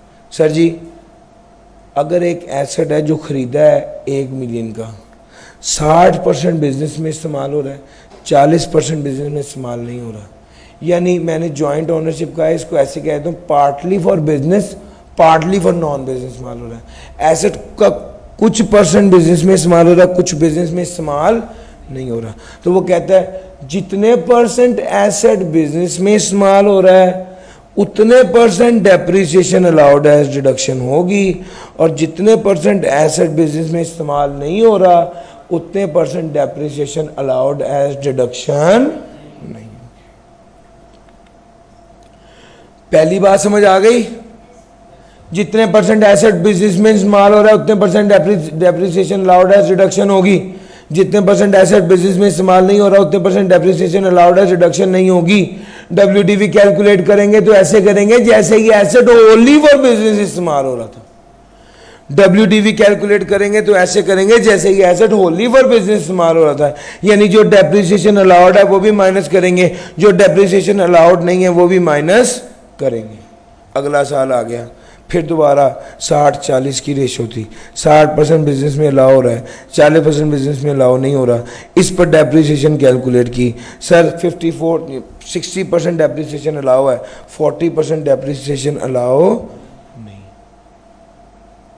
तीसरा साल आ गया, एसेट बेच दिया, WDV at the time of disposal क्या होगी, लेट से एसेट 9,80,000 का बेचा, तो WDV कितनी बनी, देखो आपने कॉस्ट में क्या किया है, कॉस्ट में से आपने कॉस्ट में डेप्रिसिएशन लेस की है पूरी, पहले साल की लाख, दूसरे साल की 90,000, ये दोनों लेस कर दी। ये WDV कैलकुलेट करेंगे तो ऐसे करेंगे जैसे ये एसेट ओनली फॉर बिजनेस इस्तेमाल हो रहा था, और जब डिस्पोज कर रहे होंगे तो WDV निकाल के उसमें ऐड कर देंगे वो डेप्रिसिएशन जो अलाउ नहीं थी, 436 ही आ गए, उसमें ऐड कर देंगे वो डेप्रिसिएशन जो अलाउ नहीं थी, तो ये 886 यहां पर आ गया और गेन जो है वो कैलकुलेट हो गया। ये तीन बातें अलग-अलग जगहों पर लिखी हुई हैं, मैंने आपको तीनों कवर करा दी। सर एक छोटी सी बात मेरे ज़हन में बार बार आ रही कि वो मैंने आपको नहीं बताई, मैं आपको बता दूं। सर अगर कोई एसेट आपने खरीदा है 100 रुपए का, ईयर 1 में उसकी डेप्रिसिएशन थी 10 रुपए, ईयर 2 में FBR वालों ने कह दिया आप पर कोई टैक्स नहीं लगना, तो ईयर 3 की डेप्रिसिएशन कैसे कैलकुलेट करेंगे, ईयर 3 की डेप्रिसिएशन ऐसे कैलकुलेट करेंगे जैसे नॉर्मली टैक्स लगता रहा है, यानी ईयर 3 के लिए WDV निकालेंगे और उस पर डेप्रिसिएशन लेंगे 8.1, ऐसे जैसे ये नॉर्मली डेप्रिसिएशन चार्ज होती रही है। सर जी मेरी बात पिक कर गए हैं, ये वाला पॉइंट था जो मैंने ये भी आपको बता दिया। लो सर, हाँ जी अब मैं आगे चल रहा हूँ। व्हीकल दो तरह की होती हैं सर, अब ये 3 पॉइंट हैं, मेरा ख्याल है कि पिछली 20 अटेम्प्ट्स में ये 30 पॉइंट 14 से 16 बार ज़रूर टेस्ट हुए, इन 3 में से कोई ना कोई एक ज़रूर, या वो वैसे एडजस्टमेंट दे के पूछ लेता है या वो न्यूमेरिकल के अंदर इनकॉर्पोरेट कर लेता है, तो प्लीज़ थोड़ा सा अलर्ट रहिएगा। व्हीकल दो तरह की हो सकती है, एक होता है व्हीकल प्लाइंग फॉर हायर और एक होता है vehicle not plying for hire. Sir vehicle plying for hire वो व्हीकल होती है जो किसी इदारे के लिए प्लांट एंड मशीनरी की हैसियत रखती है और रेवेन्यू जनरेट करती है, जैसे कि फैसल डेवो के लिए बस, TCS वालों के लिए गाड़ियाँ, ट्रांसपोर्टेशन कंपनी, फैसल मूवर के लिए बसेस, ये सारे वो इदारे हैं जिनके लिए बस व्हीकल प्लांट एंड मशीनरी की हैसियत रखता है, रेवेन्यू जनरेट करता है।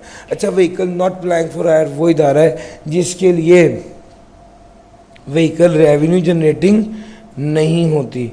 जनरेटिंग की स्पेलिंग देखिएगा यार ज़रा इसमें, ठीक हो गया, ये ज़रा करेक्ट कर लीजिएगा। एग्जाम्पल सर जी अगर आई कैब वाले बच्चों की ट्रांसपोर्टेशन के लिए, अगर आई कैब वाले बच्चों की ट्रांसपोर्टेशन के लिए बस अरेंज कर देते हैं, जो इस तरह की क्लासेस के लिए मिसाल के तौर पे मुख्तलिफ जगहों से बस सर्विस आए और वो बच्चों को यहाँ पर लेके आए, तो एक सवाल ये कि क्या ये आई कैब वालों के लिए वो व्हीकल प्लाइंग फॉर हायर होगी?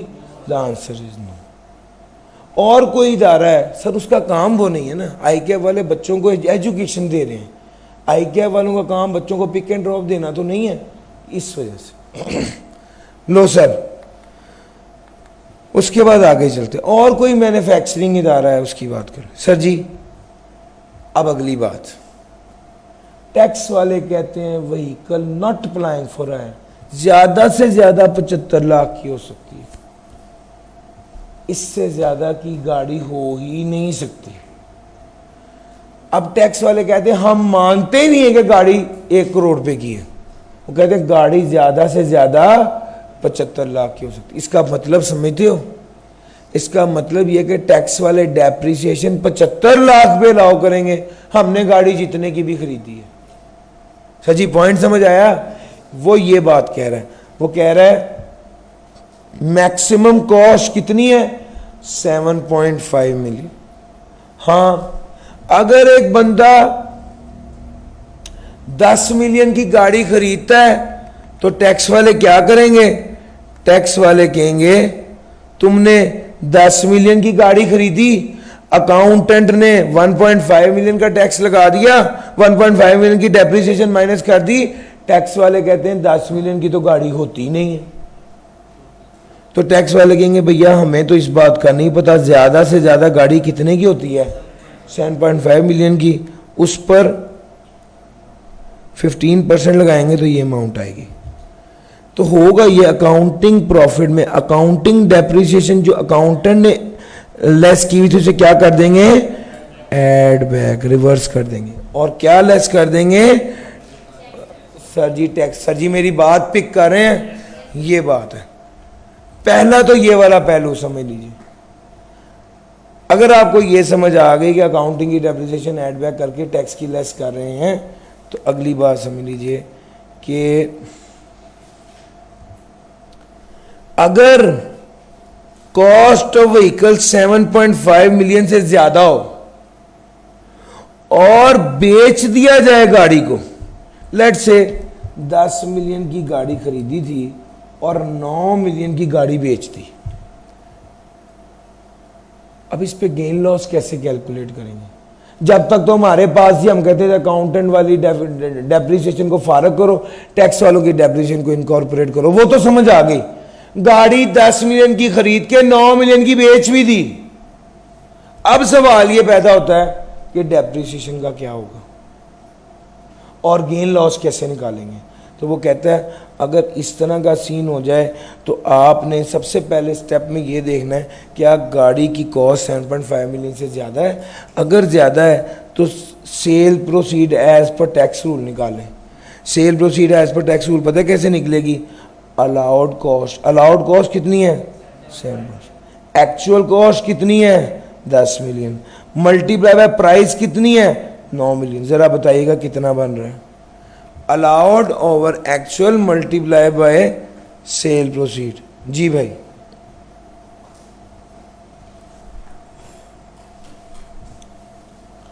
लेट्स से ईयर 1 में खरीदी थी और ईयर 2 में बेच दी। जी बताइएगा। 6.75। सर जी ये सेल प्रोसीड आ गई। अब कॉस्ट निकालनी है तो एज्यूम करना है कि वह कॉस्ट क्या है? 7.5 मिलियन है। सर जी अब हम इसमें से भाई पहले साल ईयर 1 की डेप्रिसिएशन ले लेते हैं 1125,000। सर जी लेस करें जरा, WDV बताएं। 7.5 मिलियन माइनस 1125,000 6375,000। सर जी बताइएगा गेन आया या लॉस आया?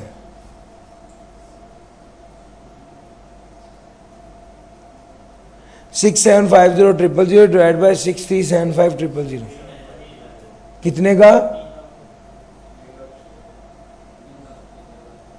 3,75,000 रुपए का। और सर जी मेरी बात पिक कर गए हो?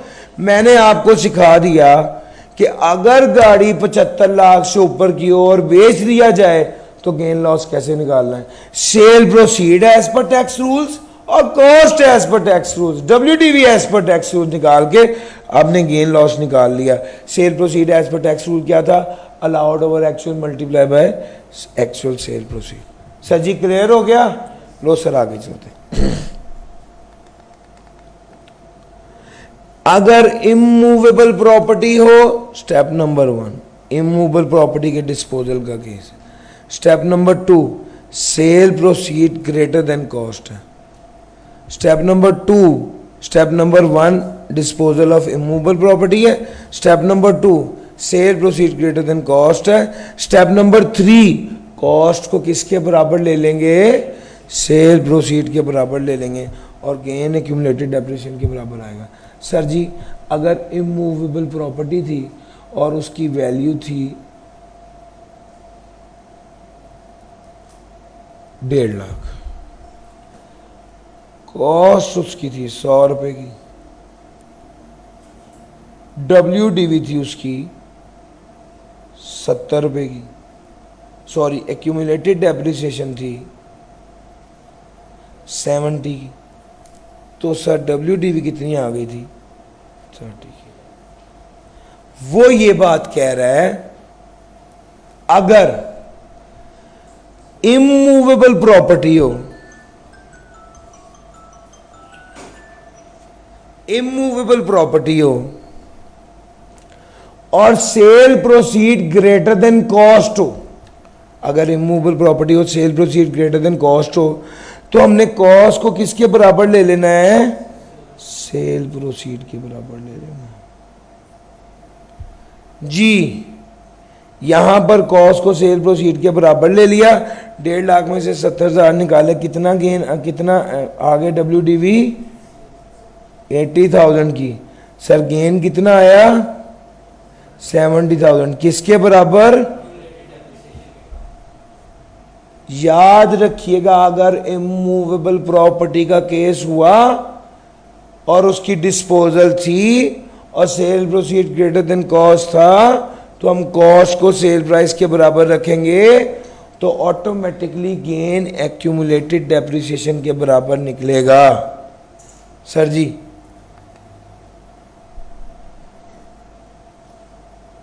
ये 4 स्टेप्स थे, अब आगे चलते हैं। अगर डेप्रिशिएबल एसेट की एक्सपोर्ट का सीन है, अगर डेप्रिशिएबल एसेट की एक्सपोर्ट का सीन है तो स्टेप नंबर 1 डेप्रिशिएबल एसेट हो, स्टेप नंबर 2 उसकी एक्सपोर्ट आउट ऑफ पाकिस्तान हो, स्टेप नंबर 3 सेल प्रोसीड को कॉस्ट के बराबर ले लेंगे। इसका मतलब ये है अगर डेप्रिशिएबल एसेट एक्सपोर्ट हो रहा हो,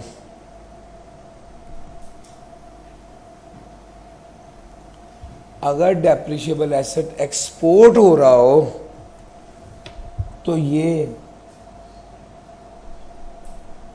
अगर डेप्रिशिएबल एसेट एक्सपोर्ट हो रहा हो तो एक्सपोर्ट प्रोसीड ले लेंगे हम, लेट्स से ये 100 रुपये, कॉस्ट थी 80 रुपये और एक्यूमुलेटेड डेप्रिसिएशन थी 20 रुपये, WDV थी 60 रुपये।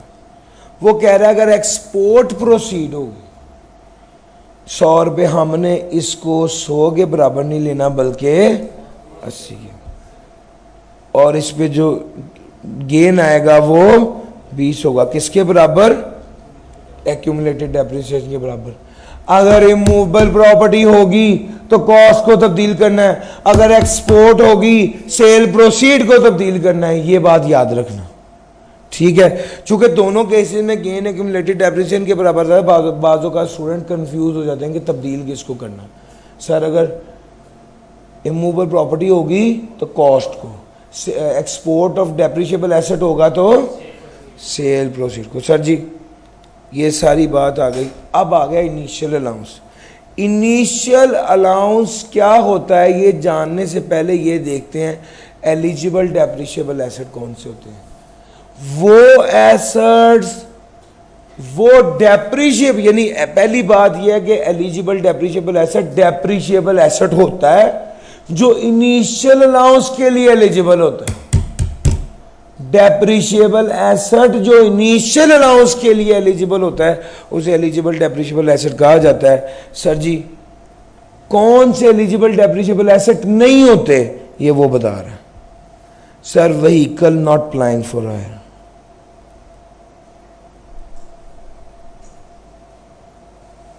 ये एलिजिबल डेप्रिशिएबल एसेट नहीं होता।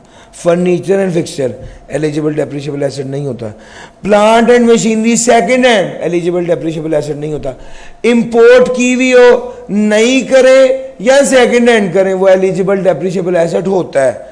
Sir ji plant and machinery जो पहले ही एज डिडक्शन लाओ, यानी जितने की कॉस्ट थी वो सारा इनकम में से माइनस हो गया, तो जाहिर बात है वो तो एलिजिबल डेप्रिशिएबल एसेट नहीं होगा। Sir building eligible depreciable asset नहीं होता। सर जी एलिजिबल डेप्रिशिएबल एसेट कौन से होते हैं, इसको छोड़ो। एलिजिबल डेप्रिशिएबल एसेट कौन से नहीं होते? Vehicle not applying for hire, plant and machinery जो पहले पाकिस्तान में इस्तेमाल हो रहे हो, plant and machinery in relation to which deduction has been allowed, और इमूवेबल प्रॉपर्टी, ये eligible depreciable asset, eligible depreciable asset नहीं होते। ठीक हो गया। जो एलिजिबल डेप्रिशिएबल एसेट होते हैं उनके साथ होता क्या है? सर एलिजिबल डेप्रिशिएबल एसेट जो होते हैं और जो पाकिस्तान में इस्तेमाल होते हैं उन पर इनिशियल अलाउंस मिलता है। कब मिलता है? जब वो बिजनेस में इस्तेमाल हो या जब बिजनेस की कमर्शियल प्रोडक्शन स्टार्ट हो, whichever is later. Eligible depreciable asset Pakistan में इस्तेमाल हुए जब बिजनेस में इस्तेमाल हुए या जब कमर्शियल प्रोडक्शन स्टार्ट हुई, विच एवर इज लेटर, उस वक्त उसको इनिशियल अलाउंस मिलेगा। कितना? 25% of the cost, 25% of the cost. याद रखना 100 रुपये का एलिजिबल डेप्रिशिएबल एसेट होगा, 25 रुपये का इनिशियल अलाउंस मिलेगा, फिर 75 आ गया, फिर इस पर डेप्रिसिएशन होगी। तभी तो मैंने WDV पढ़ाते वक्त आपको कहा था कॉस्ट में से इनिशियल अलाउंस लेस करेंगे तो फिर WDV बनेगी। तो WDV जो डेप्रिसिएशन है वो हमेशा इनिशियल अलाउंस के बाद आती है, तो फिर उसके बाद डेप्रिसिएशन निकलती है। लो सर, इसीलिए ही आपको जब मैंने लीज की बात की थी तो मैंने कहा था लेसर मालिक होता है टैक्स वालों के मुताबिक, और लेसर को लीज रेंटल उसकी इनकम होते हैं, और उसमें से डेप्रिसिएशन और इनिशियल अलाउंस माइनस करने की इजाजत होती है। ये बात इसने यहां पर लिखी हुई है। सर इनटेंजिबल्स, इनटेंजिबल्स में ये तकरीबन 16 आइटम्स हैं। मीन्स का लफ्ज लिखा हुआ है कि ये 16 आइटम्स कम से कम 8-10 बार पढ़े तो कोई लफ्ज आ जाए आपको समझ आ जाए कि ये इंटेंजिबल है। और मीन्स के लफ्ज का मतलब है कि कोई 17th आइटम नहीं है। अगर एक से ज़्यादा साल के फ़ायदे के लिए कोई खर्चा किया गया तो वो इंटेंजिबल है, लेकिन सेल्फ जनरेटेड गुडविल इंटेंजिबल नहीं होता। और अकाउंटिंग एडजस्टमेंट से, सर जी अकाउंटिंग एडजस्टमेंट से जो इंटेंजिबल राइज हो उसको भी इस इंटेंजिबल की डेफिनेशन में फॉल नहीं कराते। इंटेंजिबल वो एसेट है जिस पर खर्चा किया गया और उस खर्चे का फ़ायदा 1 साल से ज़्यादा के लिए होना है, वो इंटेंजिबल एसेट है। A person shall be allowed an amortisation deduction in a tax year for the cost of the person's intangible. वो कहता है पर्सन को अलाउ होगा अमोर्टाइजेशन डिडक्शन। जाहिर बात है जो इंटेंजिबल खरीदा है, इंटेंजिबल एज डिडक्शन अलाउ नहीं होता, जो उसका फायदा 1 साल से ज्यादा के लिए होना होता है। हाँ अलबत्ता उसकी अमोर्टाइजेशन जो है वो अलाउ होती है जब उस इंटेंजिबल की यूजफुल लाइफ 1 साल से ज्यादा हो और वो बिजनेस के लिए इस्तेमाल हो रहा हो। सर जी याद रखना अमोर्टाइजेशन कॉस्ट से ज्यादा तो नहीं हो सकती, ये वाली बात आप पहले पढ़ चुके हैं। और इंटेंजिबल जो अकाउंटिंग वाले स्कूल हैं वो इंटेंजिबल पर अप्लाई होते हैं। इंटेंजिबल एसेट को बनाते वक्त, क्रिएट करते वक्त, उसको अपडेट करते वक्त, इम्प्रूव करते वक्त, जो है वो रिन्यू करते वक्त जो खर्चा है वो कॉस्ट में शामिल होता है। और जो भी इंटेंजिबल की अमोर्टाइजेशन और डिडक्शन है वो कॉस्ट से ज़्यादा तो नहीं हो सकती। सर जी इंटेंजिबल पर अमोर्टाइजेशन किस तरह कैलकुलेट होती है? इंटेंजिबल पर जो अमोर्टाइजेशन है उसका रूल होता है वो स्ट्रेट लाइन बेसिस पर होती है। सर जी डेप्रिसिएशन तो WDV है ना, straight line basis. Depreciation WDV है लेकिन ये WDV नहीं है बल्कि ये स्ट्रेट लाइन बेसिस पर है। और A/B का रूल लगता है। A क्या है? कॉस्ट। B क्या है? Useful life. सर जी हमने पढ़ा हुआ है depreciation full in the year of purchase, nil in the year of sale. यहां पर वो वाला सीन नहीं है। Proportionate in the year of purchase nil in the year of sale. इसका मतलब यह है जितने दिन के लिए वो इंटेंजिबल एसेट अवेलेबल रहा डिवाइडेड बाय टोटल साल में जितने दिन है उसको कैलकुलेट करके नंबर ऑफ डेज की बेस पर अमोर्टाइजेशन कैलकुलेट की जाती है। नंबर ऑफ डेज की बेस पर अमोर्टाइजेशन कैलकुलेट की जाती है। तो अगर एक इंटेंजिबल आपने 1 अप्रैल में खरीदा है, अगर एक इंटेंजिबल आपने 1 अप्रैल में खरीदा है तो फिर पूरे साल की अमोर्टाइजेशन नहीं होगी, बल्कि अप्रैल के 30 दिन, मई के 31 दिन, जून के 30 दिन डिवाइड बाय 365 करेंगे। ये वाली फ्रैक्शन मल्टीप्लाई होगी for example for the year की अमोर्टाइजेशन से। एक साल की जो अमोर्टाइजेशन निकली है उसको नंबर ऑफ डेज जब वो अवेलेबल था डिवाइड बाय 365 करेंगे।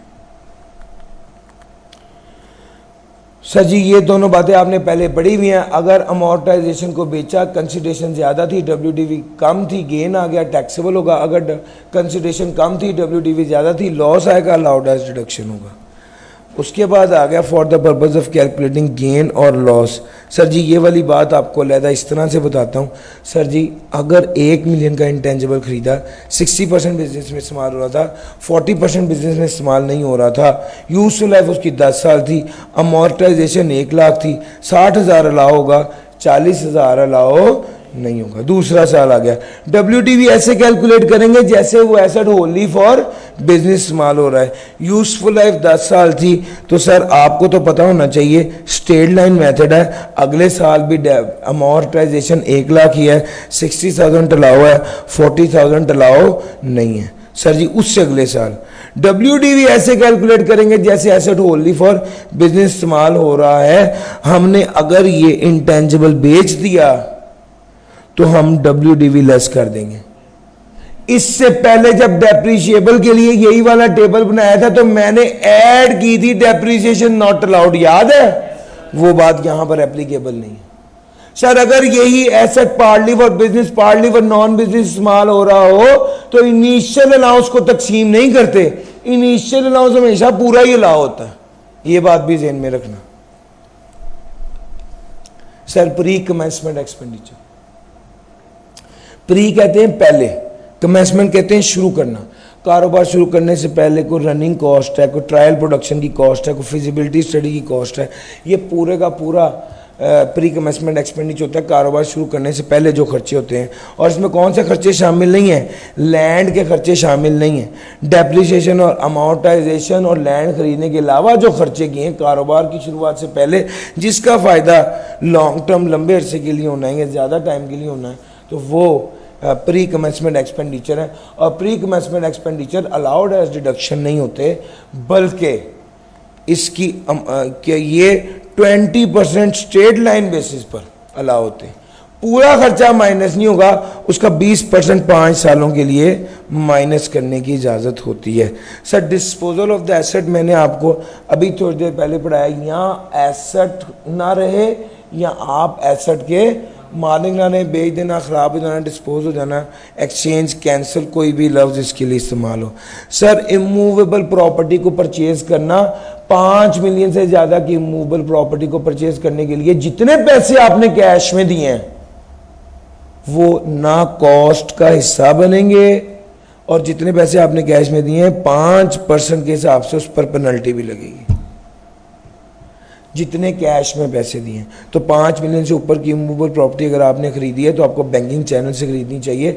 अगर आपने बैंकिंग चैनल से नहीं खरीदी तो वो वाली प्रॉपर्टी कॉस्ट का हिस्सा नहीं बनेगी। वो वाली प्रॉपर्टी की कॉस्ट में जितने पैसे कैश में दिए हैं वो कॉस्ट का हिस्सा तस्वुर नहीं किया जाएगा, और 5% पेनल्टी भी लगेगी। कब समझा जाएगा एसेट एक्वायर किया है? जब आप एसेट के मालिक बन जाएं, जब आप पर्सनल एसेट बिजनेस के तौर पे इस्तेमाल, बिजनेस के लिए इस्तेमाल करने लग जाएं, तब समझा जाएगा आपने एसेट को एक्वायर किया है। सर जी इमूवेबल प्रॉपर्टी के लिए 5 मिलियन की लिमिट है, जबकि अदर देन इमूवेबल प्रॉपर्टी के लिए 1 मिलियन की लिमिट है। अगर आपने अदर देन बैंकिंग चैनल आपने ये एसेट खरीदे जिसकी इमूवेबल की वैल्यू 5 मिलियन से ज़्यादा और अदर देन इमूवेबल 1 मिलियन से ज़्यादा हुई, तो सर इस पैसे को, जो वो अमाउंट जो आपने कैश में पे की है, उसको कॉस्ट का हिस्सा नहीं समझा जाएगा। सर अगर एक गाड़ी खरीदी है कैश में पैसे देके और 1 मिलियन से ज़्यादा की थी, तो वो आपने 10 लाख रुपए उसमें कैश में दिए, उसको कॉस्ट का हिस्सा नहीं समझा जाएगा। इसका मतलब समझते हैं, उस पर कोई डेप्रिसिएशन अलाउ नहीं होगी। अगर कोई इनिशियल अलाउंस मिलना था तो वो उस अमाउंट पर, पूरी अमाउंट पर नहीं, जितना कैश में पे किया है उतनी अमाउंट को कॉस्ट का हिस्सा नहीं समझा जाएगा और बाकी अमाउंट को कॉस्ट का हिस्सा समझा जाएगा और उस पर इनिशियल अलाउंस और डेप्रिसिएशन वगैरह अलाउ होगी। सर जी कॉस्ट की बात करते हैं। कॉस्ट ऑफ द एसेट जो परचेज किया गया, कॉस्ट क्या होगी? जितने का एसेट खरीदा। बाज़ औक़ात ये होता है कि मैंने वैगनार, लेट्स से वैगनार खरीदी है और कल्टस दे दी है। अगर तो वैगनार 25 लाख की खरीदी है, 25 लाख पे किया, 25 लाख कॉस्ट है, कोई मसला नहीं है। लेकिन अगर मैंने वैगनार खरीदी और अपनी कल्टस उसको दे दी है फॉर एग्जांपल, तो सवाल ये है कि वैगनार की कॉस्ट किसके बराबर होगी? जो कल्टस आपने दी है उसकी फेयर मार्केट वैल्यू के बराबर। अगर मैंने अपनी कल्टस दी है 7-5 लाख रुपया भी दिया है, तो fair market value of Cultus 7-5 lakh है। सर जी मेरी बात पिक कर गए हैं, that would be treated as cost. Sir ji अगर मैंने कोई पर्सनल एसेट बिजनेस में इस्तेमाल किया है, तो जिस दिन मैंने पर्सनल एसेट बिजनेस में इस्तेमाल किया उस दिन की फेयर मार्केट वैल्यू। गाड़ी को खरीदकर उसकी रजिस्ट्रेशन पर जो पैसे लगे क्या वो कॉस्ट में शामिल होंगे? यस। गाड़ी को खरीदने पर जो कमीशन दी है क्या वो कॉस्ट में शामिल होगी? यस। अगर मैंने कोई एसेट, कोई बिल्डिंग कंस्ट्रक्ट कराई है, तो बिल्डिंग को कंस्ट्रक्ट कराने पर जो लेबर, जो मटेरियल का खर्चा है सारा कॉस्ट में शामिल होगा। अगर एसेट लेसी से लेसर को मिला है, यानी एसेट था लीज्ड एसेट। सर जब लीज्ड एसेट अगर किसको मिल गया है? लेसी को मिल गया। वो कब मिलता है? यहां लेसी यहां पूरी लेसी ने पूरी किस्तें दे दी हैं। अगर पूरी किस्तें दे दी तो उसे कहते हैं मेच्योरिटी। अगर लेसी ने पूरी किस्तें दे दी और मेच्योरिटी पर वो एसेट लेसी के नाम हुआ है, तो फिर हम उसको रेजिडुअल वैल्यू पर, उसकी कॉस्ट को किसके बराबर लेते हैं? रेजिडुअल वैल्यू को। लेकिन अगर अभी पूरी किस्तें नहीं दी थी बल्कि प्री मेच्योर सेटलमेंट कर ली, तो जो बारगेन परचेज प्राइस है, जो प्राइस है आपने पे किया, that would be treated as cost of the asset. अगर एसेट लीज से ओन में ट्रांसफर हुआ है, मेच्योरिटी पर हुआ है, तो residual value shall be the cost. Premature settlement हुई है तो bargain purchase price will be the cost. Sir ji अगर आपने एक एसेट खरीदा है, अगर आपने एक एसेट खरीदा है और एसेट को खरीदने के लिए आपने लोन लिया है और loan denominated in foreign currency है, तो क्या होगा? अगर करेंसी फ्लक्चुएट करती है, कम या ज्यादा होती है, तो उससे लायबिलिटी भी फ्लक्चुएट करेगी और लायबिलिटी की वजह से एसेट की कॉस्ट भी फ्लक्चुएट करेगी और एसेट की कॉस्ट जब फ्लक्चुएट करेगी तो उसकी वजह से डेप्रिसिएशन भी कम ज्यादा होगी। सर जी मेरा पॉइंट समझ आ रहा है? ये सर ये वाला पॉइंट है, 2 बार टेस्ट हो चुका है, इंपॉर्टेंट है। इस एरिया में इस पे खास तवज्जो दें, लीज वाला पॉइंट, ये वाला पॉइंट। अगर सर जी मैं आपको ये वाला पॉइंट बता चुका, अब आगे चल रहा हूं। अगर part of the asset dispose कर दिया है, सर ए और बी इकट्ठे खरीदे थे 100 रुपए के, ए बेच दिया 70 का, अब पता नहीं चल रहा है ये खरीदा कितने का था। ए और बी इकट्ठे तो 100 के खरीदे थे, तो वो कहता है जिस दिन खरीदे थे उस दिन की फेयर मार्केट वैल्यू की बेस पर इसको अपोर्शन करके ए की वैल्यू निकाल लो। यहां पर उसने ये बात कही है। अगर लैपटॉप मैंने ठीक कर दिया, मैंने 10 लैपटॉप ठीक किए और ठीक करने के बदले एक लैपटॉप ही मैंने ले लिया, तो उस लैपटॉप की कॉस्ट क्या होगी?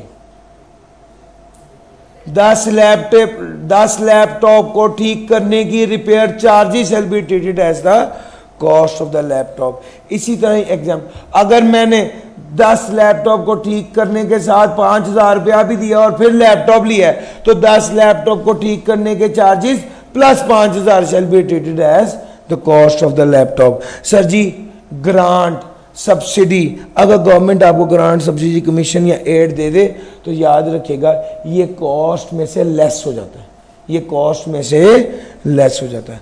अब एक तरफ कॉस्ट सारी पढ़ ली, अगला स्टेप है कंसिडरेशन रिसीव्ड।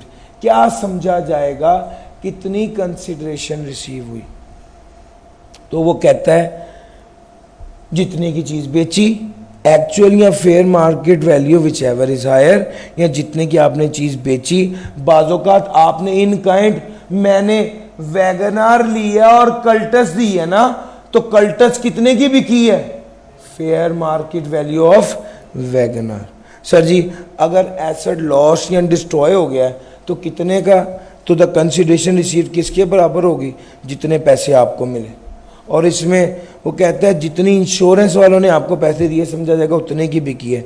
या जितनी सेटलमेंट हुई, दो लोग आपस में लड़ रहे थे, उनकी सेटलमेंट हो गई कि भाई तुम्हारी गाड़ी मैं 26 लाख की ले लेता हूँ, तो उसकी सेटलमेंट के मौके पर उसकी गाड़ी कितने की बिकी?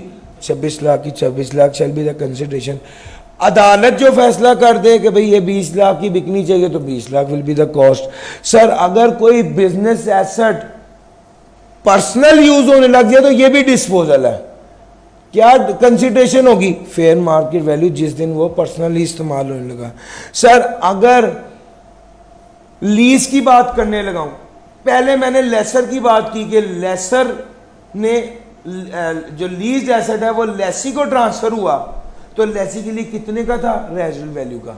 सर जी अगर लेसर के मुताबिक वो बिक गया, लेसी के मुताबिक उसने खरीद लिया, लेसर के मुताबिक वो बिक गया, अब वो कितने का बिका? वो कहते हैं वो भी समझा जाएगा रेजिडुअल वैल्यू का बिका। वो भी क्या समझा जाएगा? रेजिडुअल वैल्यू का बिका। बस उसने एक शर्त लगा दी है, रेजिडुअल वैल्यू का बिका अगर residual value plus lease renters is greater than cost. अगर रेजिडुअल वैल्यू लीज रेंटर मिला के कॉस्ट से ज़्यादा है तो समझा जाएगा रेजिडुअल वैल्यू का बिका। उसके बाद वो कहता है अगर दो एसेट इकट्ठे बेच दी हैं, जिस तरह अभी मैंने कहा था ए और बी इकट्ठा खरीदा था, ए और बी इकट्ठा बेच दिया 200 रुपये का, ये नहीं पता चल रहा कि ए अकेला कितने का बिका, तो ये भी fair market value at the time of disposal पर उसकी वैल्यू डिटरमिन करेंगे। सर जी ये हमारी डिस्कशन थी। दो चीज़ें मेरे जहन में आ रही हैं जो आपके साथ डिस्कस होनी चाहिए थी और हम अब उसकी वीडियो शेयर करेंगे। सबसे पहली स्पेकुलेशन बिजनेस। स्पेकुलेशन बिजनेस मैंने दरमियान में इसलिए जान के इसलिए छोड़ दिया था क्योंकि वो एक अलहदा पोर्शन है, कनेक्टेड नहीं है, तो मैं उसका लेक्चर आपके साथ शेयर कर देता हूँ। दूसरे नंबर पे minimum tax regime. Minimum tax regime मुझे कुछ बच्चों ने मैसेज भी किया है और कहा भी है कि सर वो वाला एरिया रह गया। सर इंशाल्लाह आज वो भी शेयर हो जाएगा। सर आज की वीडियो की जो कमिटमेंट है वो डिडक्शन नॉट अलाउड वाला कैपिटल गेन है और स्पेकुलेशन बिजनेस है और मिनिमम टैक्स रिजीम है।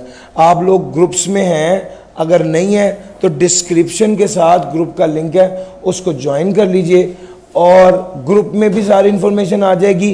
गूगल ड्राइव का लिंक भी है, वहाँ पर भी इन्फॉर्मेशन आ जाएगी। मैक्सिमम वेज हैं और फिर भी कोई प्रॉब्लम हो तो मैं मौजूद हूँ, आप मुझसे रब्ता कर सकते हैं। सर जी आज के लिए इतना ही है। Over to you.